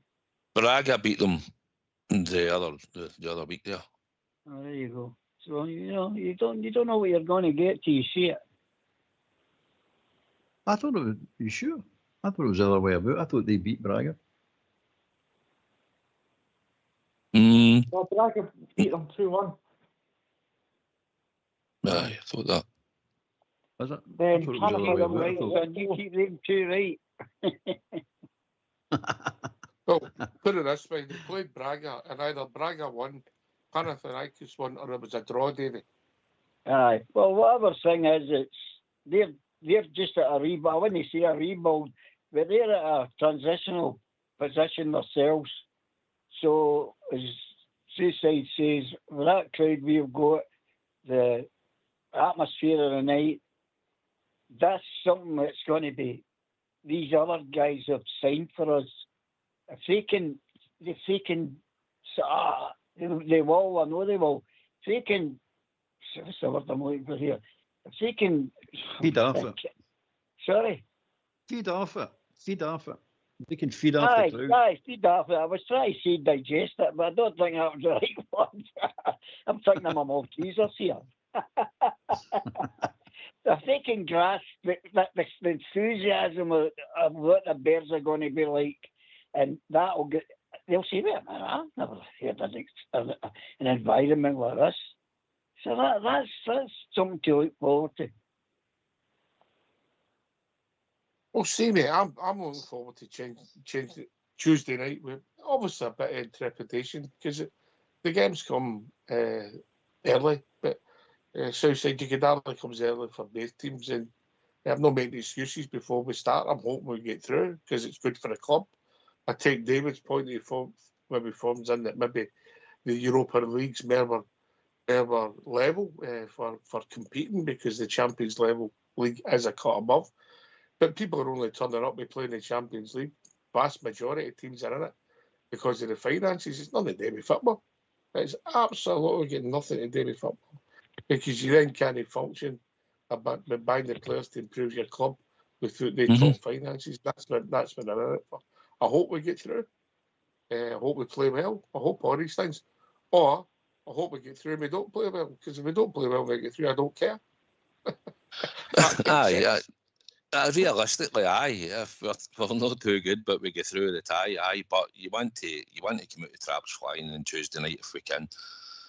We're going there in the hope that we will come out of traps early. Atmosphere should be really good. Before kick-off and during the game. If we can get an early goal, then that will just carry the rest of the night going, and it'll hopefully carry the team and the players. I'm not too fussed about Panathinaikos, to be honest. I've got no idea. I know after the part they seem to be in a bit of turmoil at boardroom level and all that sort of carry on and stuff, but I've not really looked at their team. I think they played in the Europa Conference League, was it last year or something? So no, we're at home and we've got to go out there and take the initiative.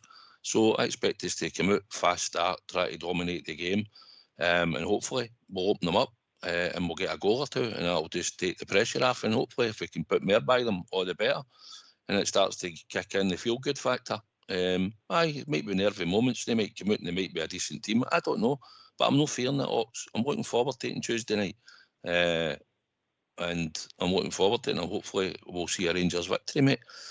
We've got to be positive about it.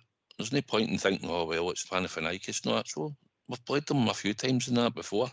And they came in a pre-season friendly, I think, a while ago and gave us a doing, didn't they, 4-1 or something. But I'm not fussed. The Tuesday night's a different team, different mentality, hopefully, into the players. And it's just about us on the night, raising to that level, mate.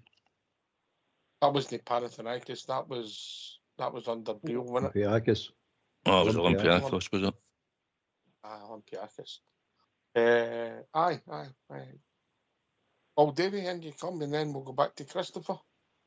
Aye, I'm always suicide there, but I would. Can I just Aye, cut across certainly, you, Dave? carry on. Aye, I'll come right back to you. Listen, All right. we'll just want the phone lines for the last half an hour of the show, so let's hear from you. Why don't you give us a call on 0141 356 1972? It's your show, it's your platform. Let's hear from you.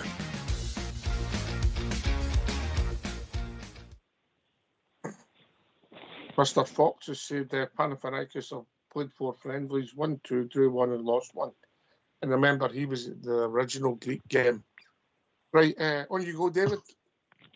Oh, that was good. That's a pity he didn't give us a wee bit more information of who he played, who they won and who they drew with. Anyway, I've got to be honest, David, I don't think that's fair. You're sitting about all day, did nothing. You could have done it.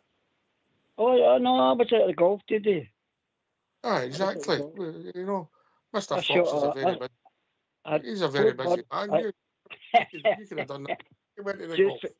Just you asked Suicide. I had 4 birdies today, 5 eagles, a hole in one, and I still lost. That's because they're all bandits up your course. We were having that conversation today, old bear, weren't we? Definitely, mate. Aye, we were having a conversation today. Who was the bandits you're playing with, Davey? Well, no, I thoroughly enjoyed the day out we had. It was a marvellous sim. We'll do it again, Suicide, no problem. Aye, get something arranged, Davey, in the next couple of weeks, buddy.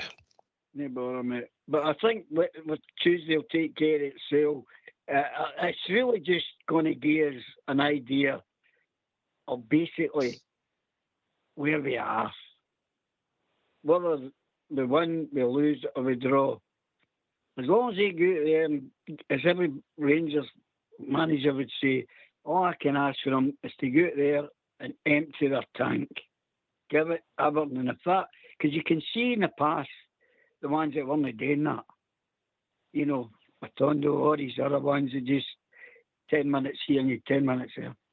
So this is what I think the Bears will be looking for. See where they're going to put their effort in and what their attitude is, and make sure they play for that jersey. So that should give us just a wee tasty bite. But I'm not going to judge anybody on it because it's far too early. Far too early. Aye. We get that. And by the way, there's more players to come in, you know. Albert's going to list the players he thinks going to leave shortly. Christopher, and you come, mate? And you come? Who's your take on Tuesday? I think get out there and win the game. I'm not really fussed about the performance. It's the result for me that counts. I think if we can get a good result, maybe take a couple goal lead to Greece, that'll make things easier. What I'm hoping to see is a clear style of play, a clear way of playing, and hopefully we can get the right result and something to build on and give the fans that bit more confidence going forward. But in terms of going forward into the season, I think it's really important. We've no beaten Celtic, correct me if I'm wrong here, since the season Gerrard left in the first Old Firm game. I think that's very important that we've beaten them in the first Old Firm game, because I'm of the opinion, we've only really taken them over the last couple of years when the league's been done, or we've been beating cup finals. Once we start beating them in cup finals or beating them when we're 1 point behind, then that's when you see real progress in terms of moving things forward. I get that, mate. And listen, I'm hopeful we'll win that first Old Firm game of the season, because believe it or not, that'll be over a calendar year since they beat us in 90 minutes, and the pressure will start mounting. But I know a man who feels very strongly about that. Albert? Beat them in a meaningful game, man. That's my problem. That's that. I just want to beat them in a meaningful game. And once you start doing that, we should do that the first game of the season. We're up and running, mate. We're definitely up and running. That's what I see. But The players that will be leaving, as you said, was with Proper, Davis, King, McCausland, Cifuentes and Matondo. I think they'll be out the door before the season starts, mate. How do you get rid of that Matondo, mate? Oh, you enjoy it. I think that'll be a payoff, mate. But he's injured again, mate, yeah? How did he get injured? That's what I want to know. I don't know. Somebody's taken a bandage off and injured them. But anyway, he's. I think it'll be a payoff, mate. I think him, Matondo, and that Roof. How they became professional football players, like into the professional ranks, when they've not got the physique to handle the stress and strains of what you go through as a professional football player. It's beyond me, mate. It's absolutely. How they passed medicals in the past? The two of them. It's crazy. It's absolutely crazy. Two of them are decent football players and all. But they're made of chocolate, mate. They're hopeless. Can't keep them fit. But there you go. So they 6, I say, are away right away. There might be more, but they 6, I think, will be. Who was your 6? Give us them again. Proper, Davis, King, McCausland, Cifuentes, and Matondo. What about Redvan? I don't know about him, mate. I don't know. I think if he's gone on loan, we'll no do it. I think we'll say you buy him. It's on loan with an obligation to buy. We'll stick him down anyway. Aye. I don't disagree with him. Yeah, but any thoughts, Southside? Well, apart from that list, I would have thought at the time last season Dow would have been added into that category. But he seems to have reinvented himself at the moment. But it might only be a temporary arrangement, you know. There might still be a view, and Russell Martin said in that he will be moved on anyway. But at the moment, he seems to be in his thoughts. But he's another one I would have added to that list.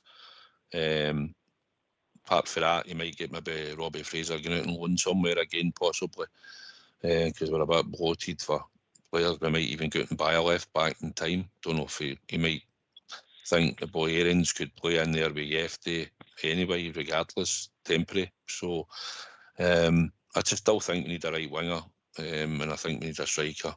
And I think that might be his next two. A centre back as well, obviously. I think that might be his in his thoughts, hopefully. Yeah. Christopher.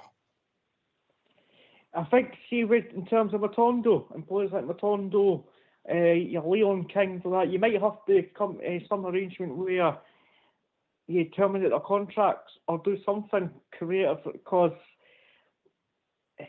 we've seen enough of Matondo to suggest you're not going to get much out of him, so you've got to try and get him out the door. Now, getting him out the door is a lot harder than what it would seem. It may come to the case where we're saying to these players as, look, if you get a club, we'll have to subsidise your wages to the shortfall what you're getting paid until your contract ends to get them off the, effectively get some of the wages off the wage bill. But again, this comes back to, again, poor recruitment in terms of these players and in terms of maybe paying these players wages above their market value. I've got a theory on that, Christopher. Well, I love a good theory. Right. I know Bear's going to jump in here and slaughter me.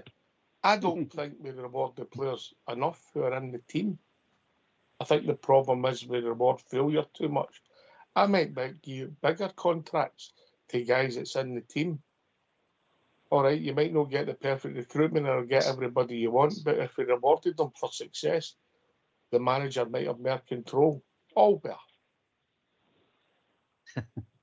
We had this conversation today about this, but I see your point, and I agree with your point, but practically it'll not work. It just won't work. You'll have a conflict within the club itself. You'll cause a rift. The players will no sign up to that, by the way. So if I'm playing, I get £12,000 a week, and if I'm in the stand injured or no playing, I get £4,000 a week. No, I mean that's the sort of this is what the sort of differences you're talking about. Nah, I'll know, mate. You'll get play, and if you're injured, and you're going, right, you're going to declare yourself fit, aren't you? Even though you're no fit, you're going to say, I'm fit. But You're you're going just to be in not that picking team, me. mate. You're going to be in that team. That's it. But you can't be in the team if you're on the treatment table. So you're not going to declare your injuries. You're just going to keep saying, I'm fit. If he's going to pick somebody, I'm going to make myself available to be picked, even though you're no fit to play. It'll not work, mate. It won't work. And I don't even think players will sign up to it anyway. No, that's a whole different argument, mate. Am I mental, Southside? Yeah. Aye, totally mental. I'll just sum that up. But listen, we've seen the contracts we've gave out in the past to players, right? I think we've got new owners now. I think we're getting players at the age, like, we're getting the boy for Sheffield Wednesday. Their fans seem a bit peeved about it. Thought he was a really good player, worth a lot more than we are hoping for in the $2.5 million. So they're on a decent wage, and I think if you can keep a sort of wage structure, the type of players that you're bringing in, it'll keep everybody happy. You could have a bonus. I don't mind players getting a bonus for when they win. And if you want to tap it up a bit, where you get X amount and you get a bit more the next time you win your next game, I've not got an issue with that, because it breeds the mentality that they want to win. But at the end of the day, they should come with that mentality that they want to come and win anyway. They're signing at Glasgow Rangers. They know what's put in front of them. They know they've got a support out there that's loud and proud every home game at Ibrox. They get to play in high-profile games. Everybody wants to beat us. So that should be the mentality for the start of the season. I think the good thing for me is Russell Martin has said that they'll run and they'll work hard, which we've watched their seasons where players have just chucked it. So he's going to have that work ethic. And if one or two players decided it's no further than that day or that week, I'd hope that he'll take them out and he'll put somebody else in. So we've got to give him a chance. Panathinaikos aren't even going to have a clue how we're going to play. Heard their manager saying he knows how we're going to play. Well, maybe he will, maybe he won't. But I trust the process. The new owners and have went and seeked out a manager, and they believe in whoever other manager they interviewed, whether speculation was right or wrong, he's the right guy for the job. So got to trust the process. And it's down to the players, and it's down to them in the boardroom as well to get more players in to help them. Because if we need them, we need to try and get them in the door. But like we've said, we've got to get at least 7 out the door. So that's down to the board, and it's down to Russell Martin. They work with certain players, and then when the time comes, they go where they go. And we bring in replacements, and hopefully they'll be better than what we're letting out the door. Aye, and you need a bit of luck, Davey. Oh, Davey, you need a bit of luck. Your first your two good signings could run into each other at training. They're out injured. You just were due a bit of luck as well, weren't we?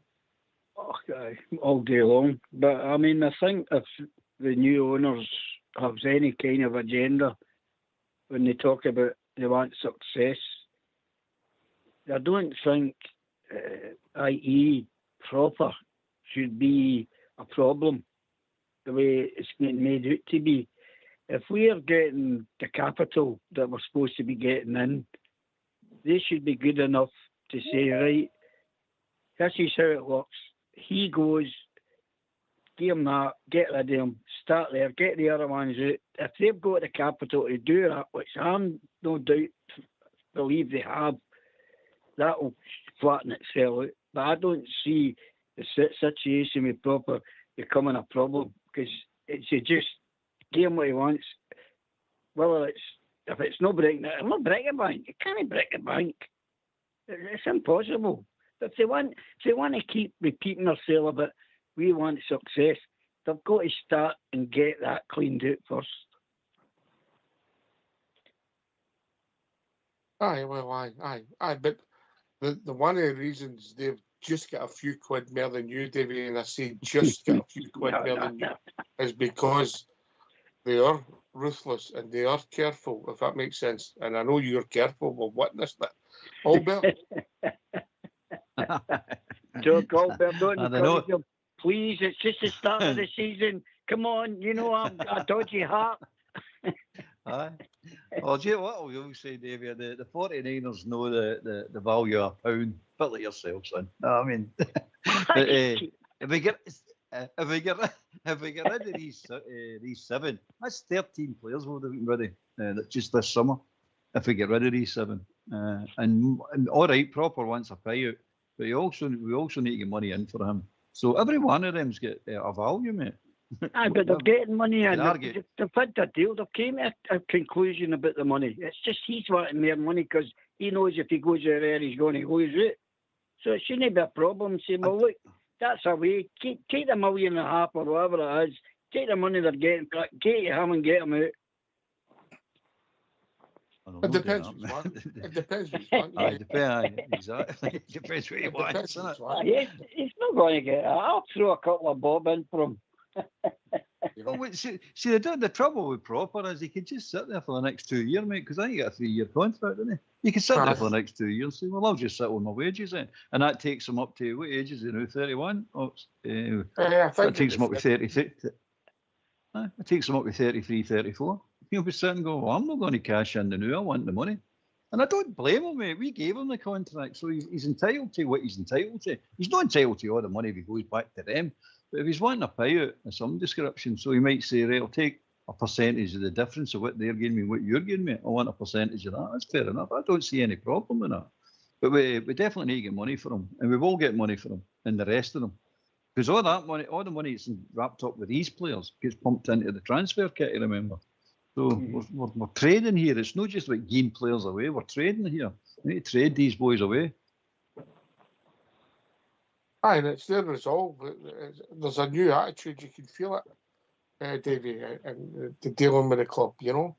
Of course, that's exactly. You're spot on. But I mean, the solution is there for them.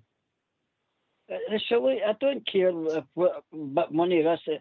If these new owners have not got the finances to put their money where their mouth is, as you would say, they're not good to us. Oh, I don't mean that in any disrespectful way, but I don't see what we're frightened on about $1 million here, $2 million there. All right, they're great businessmen, but if you're going to shout about you want success, you've got to get a clean sweep there. I get it, David, but what they'll be doing is if they've got 7 like that and you set a precedent, that's the problem, mate. Yeah, I know that, but the main thing is you don't get yourself back into that position. I get that. I mean, I don't know what Proper's want. I get all theirs. You know, I don't know how much he's on, but if he's walking away for, say, £500,000 in the next 2 years, that he's going to be a difference in wages, maybe over the 2 year, would that be fair, or is that a bit much? Or would that be five? Maybe a bit less. It's £5,000 a week. It's that's £500,000 over 2 years. So he's walking away for £500,000, and we're saying he should walk away. Would you? No, I don't think he's short of a few, but I'm not saying about his finances. I'm just saying if he's got any respect for himself as a football player, he'll not want to just sit there and be doing nothing for 2 years. Right. Would you walk away for £500,000, Davey? I've done it 3 times already. All right. I know when you refused to turn up for that British show.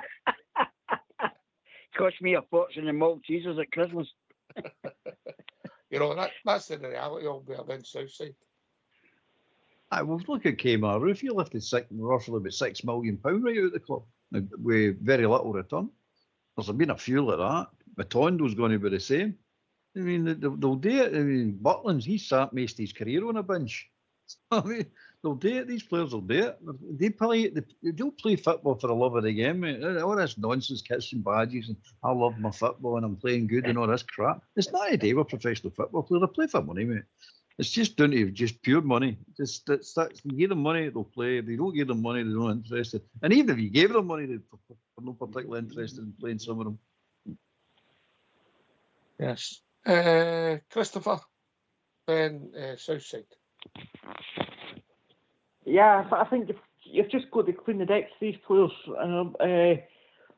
Because the way we've got to look at it is, a player who's maybe not working out, they're taking up a wage, a potential of someone who could work out.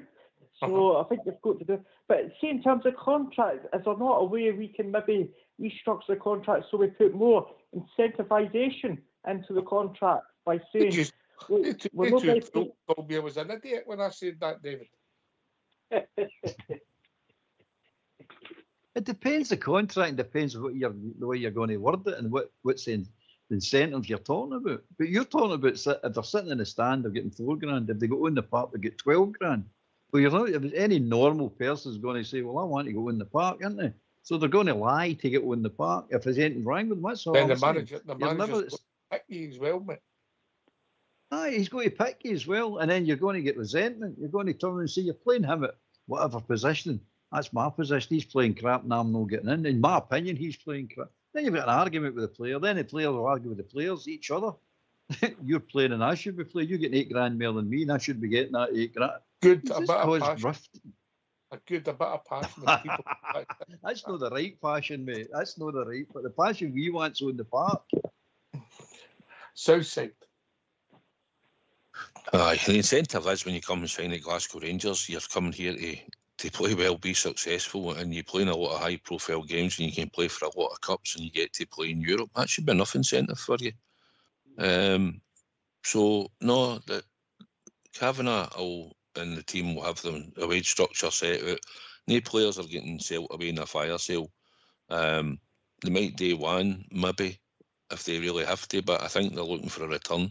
And all the players that we're hoping they'll get out the door at some point, and whether Tondo gets sold or goes out on loan and somebody pays a bit of his wages and that, they'll not be wanting Stung for Everton. But they've been put into that position. They've seen the books. They've seen everything they were coming into. When the manager decides that these players are no longer required, then they'll need to work away to try to get them out. But probably the reason why Dessers didn't go or whatever, if it was true he'd done this or that, or the bid had come in or no, we don't know. But the bids haven't come in to match their expectation, and that's why the players are still here. So I'm sure they're working away in the background, but to make it easier to try and get some moved out the door. We'll just have to wait and trust their judgment. And if one has to linger on a bit longer than they hoped, then that might happen. But hopefully, September the 1st is quite a while away. So hopefully a lot of clubs will come looking, and I think Proper will want to go back and play football. So I think a deal will get done somewhere down the line. I don't think he'll be hanging about a year or two at Ibrox. I think he will move. I think it will happen this weekend, if I'm honest.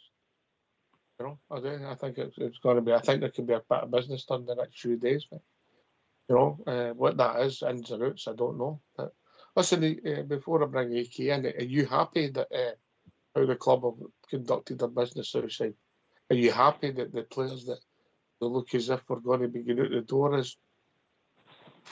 If all Bear was there a list in May, they would have been the target, most of them. Aye, we spoke about it. I've got my list in front of me, by the way. Sorry, mate. Carry on. We spoke about it. We spoke about it. Nothing. Carry on, Southside. Aye, we spoke about it, and the players that all Bear listed would have expected to move on. I did think we may have maybe put a new goalkeeper in.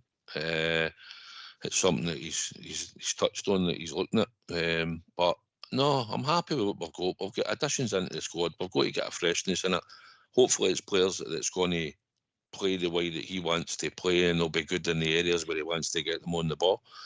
And if one or two can reinvent themselves into the team, where Bizrami maybe kicks on and starts to play well, or I don't think Dell will last. I don't think Dell will have a future, but he'll start on Tuesday night, I would imagine. But the ones that he listed, plus Kieran Dell, plus Gilmaz, I would like to hope that they'll all move on, and it will create us a chance. I think Dessers will probably leave and all. I think a deal will probably get done and he'll move on, I think, in time. So they're the ones that I think will be the immediate, unless we get any bids in that we can't turn down for one or two players. No, there's always that. Give us that list, Albert. Go on in. What, the one we had at the beginning? To get ready? The one that you kept since May. You're a sad kid. Right, here we go. Ridvan, Proper, King, Davis, Fraser, Barami, McCausland, Cifuentes, Dowell and Matondo. Right. I'm no list the ones that are away, like Casemiro, Fernandes, Cherney, Hadji, Lawrence and Balogun. They're away. They're gone. Right. So out of that list, there's 7. So another 7. They took 7 out of that list to this list. Now the ones that Southside just said, they're like Barami and Dowell. They might have made a name for themselves under him, under the new manager, to say, quite fancy them, we'll keep them and see what they're on. But the rest, Fraser as well, he's actually come out, he's actually a part of that. King, to a certain degree, but I think he wants King to either go and loan or get rid of him. But that was it. So we're close to what we said. It's just a case of starting to move them out. That's the problem at the moment, isn't it? As we all know. We need to start moving them. And the way he split his squad up as well, it suggests that he's seen it as well. It's nothing new. It's anybody could have put these lists together and come up with the same list. So I mean, it's not that difficult, is it? And as I said, I'd actually had Butland into it as well. I thought Butland would have get put on the market and let it be known that he's up for sale. And keep getting linked. Keep getting linked with goalkeepers, mate, which suggests that he's. So I'd also put a wee sub list there with the ones he's keeping as Butland, Tav, Sterling, Danilo, and Dessers. I mean, I put that at the side, saying they could go, but no particular at this particular time. They could go. And if the offers come in for any of them, they'll be gone. Sterling Canny, he's injured. Your life has improved since highlighter pens and post-it notes, innit? Aye, she's taught me to write as well, so that's helped a bit. AK. Good evening, everybody. Good he show lost tonight. you with a list as quick as he lost me. Big Al. I was to let you know that horse just crossed the line at Hamilton, but unfortunately for us, it started at Chepstow. That's a way pulling a milk cart. Let's be honest, but it's way back at Stoke-type Joe, pulling a milk cart. That's not in somewhere. No, listen, just want to commend the show tonight, and good to have everybody back again. Hopefully high spirits, and hopefully it's something to look forward to. Get new owners, new manager, new players. Let's leave the negativity at the door and get behind the team. Give them a chance. The Southside said, trust the process. Let's at least hold the negativity up to 7:46 on Tuesday, mate. Yeah, 7:46. Exactly. You've got to give them a chance. Come on. I hear some podcasts and read some forums saying Martin's never the guy. He wasn't any of our picks, we know that. But as you said right at the start of the show, Lux, he's got the job now. You've got to let him get on with it, and you've got to try and back him. Whether it's going to be good for us, that's what we all hope. That's what all Rangers supporters should hope today. So let's leave the negativity at the door, the booing, stop that. If you can, get behind the guys and see where it takes us, because a toxic environment's no good for any club. There's no successful team in world football thrives on that sort of pressure for your own fans. So let's give them a chance. I watched the Panathinaikos game actually last week with Braga, the friendly. I had it in my app on my phone, and their defence was woeful. If you think that goal that we lost against Barnsley, you want to see them. They like to play out for the back and all that as well. So let's put them under pressure and take a good result to Greece. So that's all I wanted to say. Well said, Alec. Aye. It's got to be interesting. Listen, I get people. Maybe they're entitled to their opinion. Yeah, they're entitled to their opinion, and they might be proved right. You know, the only time will tell. It's as simple as that. But we don't know how good the players are. We also don't know how good our manager, Russell Martin, is. Southside, if my memory serves me right, when Walter got the job the first time round, it was the universal choice for the support, was he? No, he certainly wasn't. If you remember, there was loads of managers' names up there before him that people thought might get the job. But listen, he's got experience of being a manager. The 49ers group have picked him. They've interviewed probably a lot of different managers, and they've trusted in him that he's the guy that's going to make a difference. They're not going to come in and waste all their money and think, we'll just fire him in and he'll not do very good, and then it'll cost us a few quid to get a deal in. We'll vote players in. Okay, maybe we'll still go doing a process of bringing players in. The manager will just come in to fit a system. We'll want the same style of manager that plays this style of football.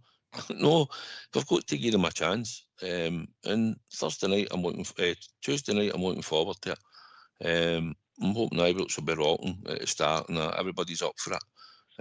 And it's down to the players to go out and perform. If you look at who we've brought in and the amount of players, we'd all agree on here we're maybe still 4 players short that you think we might have filled in positions. Like we would have probably brought in a striker, a right winger, a left back, and probably a goalkeeper. Would it be fair to say that? I think a centre half's in the mix and all, mate. Right, okay. So centre half, right. So that's 5. So at the business that we've conducted, would you be basically universally agreeing that you think the 5 positions are still important to fill, or? If something goes out the door like Albury's predicting, mate, you bring 5 in, and these are first team starters. Just you've got a new team and hopefully a new mentality and hopefully new competition with hopefully, and I'm saying the word hopefully, aka better quality. Oh, 100%, mate, 100%. But you can't do everything in one transfer window. That's the realism of it as well. And you spoke about the players that are... No, it will. But the realism is that the players are digging their heels in, whether you agree with it or whether you don't. This is world football now, and it's a greed market. It's a mercenary market. The footballers have been, you go back with Gareth Bale and Eden Hazard, 2 young guys, with a 32-year-old, but because of their greed, the money they were making at Real Madrid, Chelsea, they decided, stuff it. I don't want to play football anymore. They've lost their passion for the game, and they sat out multi-million-pound contracts and retired at 32. That's how sad football's got.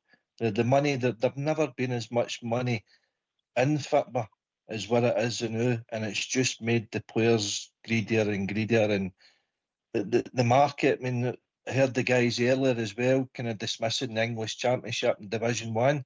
If you look at that English Premier League, and we all watched the games, you can count your one hand how many English players is actually playing in the game that you're watching. It's all foreign players, African players from all around the world. And what's happened, all the English players, all the good players have been shoved into the Championship, shoved during Division 1. So they're actually really good players. And that's a market where your director of football or manager and all the scouts and that, they know that market. I've not got a problem with that. Because the players that have brought in, that boy Asgard I seen a couple of years ago at Wigan, outstanding, by the way, 2-footed, direct, skillful, fast, some player, by the way. What I'll say is, right, I've watched him in training. I think he's got a lovely touch and he glides. The way he runs with the ball, it reminds me, I sometimes think I'm looking in the mirror. Right, he's a glider. But what we don't know, Aye, a circus mirror. Blackpool Funhouse mirror. But what we don't know is what he's going to be like in a competitive game, mate. And we don't know. That's the same about anybody. We've had some great players. I mean, it was a man we brought in for Porto, Capuccio. Yeah. Oh. Talented football player. How did he do in Scotland, Southside? He wasn't cutting the mustard. He was good in the European games and all, but in the league he struggled. Listen, the boys, who was Asgard at Luton? Was he at Luton?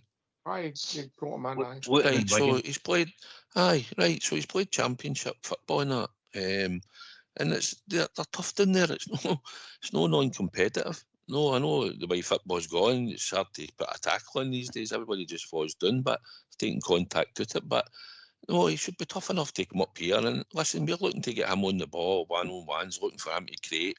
He looks like he can score goals. And if his team gel in a system and a style where they're all playing short passes, moving, running about for each other and playing a style of football, then hopefully he'll add great quality. And the boy for Sheffield Wednesday, when he gets up to speed and all, that we've got high hopes for, will come in and he's at that at another level as well. And hopefully we're going to add to this squad anyway going forward. So listen, it'll be what it'll be, but I'm looking forward to it.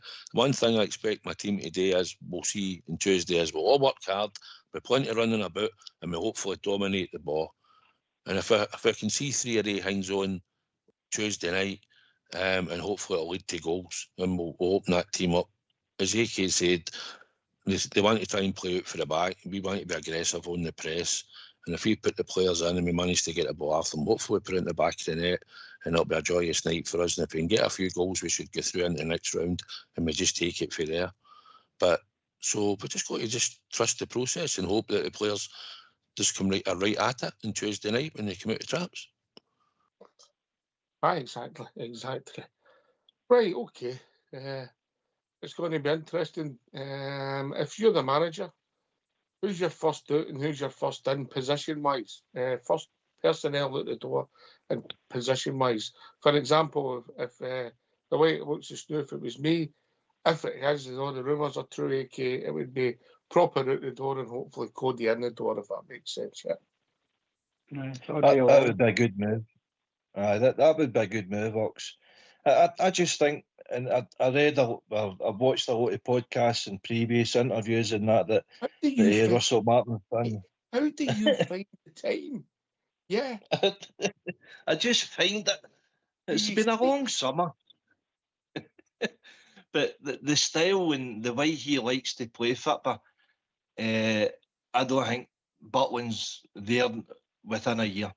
I think, see if you look back to Pep Guardiola when he came into Man City, first thing he done is get rid of Joe Hart and got his keeper in there. I think Tavernier will be in that same bracket as well. He likes to play it for the back, but he needs speed in the back line because of the high line that he plays. So it's all about opinions, but he can't do it in one transfer window.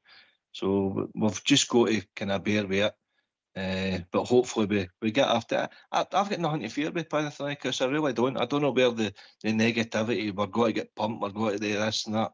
If we get through this round, it's worth, what, £5 million? And then we're kind of looking at the next round. I don't expect us to qualify for the Champions League, to be honest with you. But if we can progress again in Europe and get success in the league and the cups domestically, I'd be more than happy with that for a first season. It might, mate. You don't know the draw. I think the draw is on Monday. You get your avenue for both competitions, don't you? Something comes on Monday. Yeah. So we'll see where it takes us. We'll maybe have a better idea. Look, we do, we don't, mate. It'll no make or break our season. It would help financially, it would help going forward for the pounds, shillings and pence. Football-wise, all better. It doesn't make sense at the moment, does it? No. It's one of the things, mate. It's too early for us. But as AK says, I'm looking for the win. Are you looking for the win? I'm looking for the win, mate. Aye, I'm looking for the win. I always look for the win, mate. I like to think I'm reasonably realistic, you know? You know what I mean? Aye. It's unfortunate the situation that we find ourselves in. Put it this way, see with a settled squad and we've added 2 or 3 players, you'd be pretty confident getting into this game. But you're actually rebuilding a team, a whole squad, a whole club. Let's be honest about it. And the pre-season stuff, that schedule got put in before even Martin was signed for the club. So who was actually making that schedule up? So there's nothing been going to plan. It's a sort of stop-start. So if we do get through this, I'm going to give credit to the players and the manager, because it's going to be difficult just because of the preparation. Nothing more than that. We on the fact that the Panathinaikos, they know all of that. I don't know much about them, but they know all of that. You know what I mean? It's just they're definitely beatable. So I'm actually looking forward to the game. Aye. I'm not too keen on their strip or their badge, but that's just me. No. Aye, well, listen, the experience is there in that squad that's going to actually. I mean, Butland has played the European games. Tav's played the European games. Suter expects to play. I did expect Yefty to go in at left back, if I'm honest, but it looks like it's probably going to be Aarons. Then you've got Raskin and Diamondi in the middle of the park in your midfield, and you're going to have. Well, looks like it'll be Danilo, but apart from that, you've got a wee bit of experience in there. The team have played in Europe, and we're going to add in Rothwell, obviously. Big Nasser's coming in at the back to play beside Suter, and Kieran Dell's probably reinventing himself back. He'll probably get a game on Tuesday night, and the only one will be the left. Is it going to be Bezrami or is it Cortez or something like that, or does Lyle Cameron come in somewhere along the lines? We don't know who's going to pick. We're just presuming that that's roughly going to be the team. But we've got experience in there. And I just don't think there's any fear. I just think people might be a wee bit worried. But listen, I've not watched the Rangers team work hard in training for a long time in the videos that I've watched. They seem to be putting them through their paces. They've done double sessions. He's trying to install it into what he wants, this one-touch football movement, being available, knowing where to be. And that's what he's trying to install into them. And if they get it to work on the night, then it should be good to watch. Aye, that's a new thing, that pass and move. A new thing. No catch on. Aye. And pass it to somebody with the same colour of strip as you've got on. You know, but anyway, it's going to be interesting. It's going to be interesting. Right, okay. Last word for your good self, old David. Aye, it's marvellous to hear you all back again. The best show on the planet. It's a pleasure to listen to you guys. You all do a great job everywhere about the background boys and everything. But the one thing about you is you are all Rangers people, and it's great to hear that. And you have disagreements and agreements, but the bottom line is we are a people. And it's a pleasure to hear you on the air again, guys, and long may it continue. And thanks for listening to me, and good night. Not a problem. And can I just say to you before you go on behalf of the show, Davey, you have a nice Christmas and a Happy New Year, and I'll be here for you your birthday, all right? I love it. Thanks, folks, you rat bag. AK. Thanks for taking my call. There, guys, enjoyable show tonight, listening in. Thanks to our new caller as well. I think it was David is his name, and Christopher made good points. So hopefully we hear more of them as the season goes on. Always good to hear new voices. So aye, I'm on the Rangers. Let's do this after a good start. And I get the apprehension, if that makes sense, AK, but I don't get the negativity. Aye, well, aye. It's the uncertainty of how we're going to kick the season off, isn't it? So let's give them a chance. That's what I say. On the Rangers. Yeah. Olga. Aye, good show tonight, mate. Enjoy being on with yourself and my big mucker there, Southside. The guy of the boys in the back. Good conversation, mate. And again, apprehension's one thing, but defeatism is not acceptable, mate. Not acceptable. We're in with a shout. Tell that tips. Tell that we. Aye, okay. I'm not taking tips off of him. I'll tell you that right now. We'll stay well back for that. You take tips, sir. Anyway, good to be on, mate. That's us back now. We'll get next week to go. Couple of nights next week, and then we're back after that. Yes. Before I go, aye, Southside. Aye, the old battle cry, mate. Fear no foe, you know. Yeah. So we've just got to get up there on Tuesday night. Looking forward to it. Believe we're going to go out and get a wee pre-swally meal and maybe a wee bite to eat and a few sherbets with my good friend Albert. So good to do a show with him tonight. Give a shout out to all the troops on YouTube, mate. There's been loads on there tonight. So thank them for popping in and contributing to the show, as well as everybody out there on Facebook, Twitter, and any other device that we put it out there in. Good to be on. Thank you, mate. Looking forward to Tuesday, as always. So, as always, mate, there's only one team and one crown. Yeah. Listen, we're big, mate. We're big mucker, big Stevie, who's an integral part of the show. Maybe knows he's a busy man, he's not on as often as he could be, but that's because he's always busy for our community. But he organises, and he does organise an event that should never ever be forgotten in the Rangers community. Next Saturday is the annual Robert Colquhoun Mulholland Memorial Parade, Karen at 9:45. Drum Chapel, Orange Halls. They'll make a quick march round the drum, and they'll lay a wreath for young Robert, one of the 66, mate. Somebody in our history will never be forgotten. And for anybody for the west of the city, mate, knows the story of young Robert. A big part of the Rangers family, and well done to Stevie and all his people who organised that event based up in the drum. So I thought I better shout that out before he has a go at me, but we've all mentioned it as we come back Monday, Tuesday, Wednesday next week.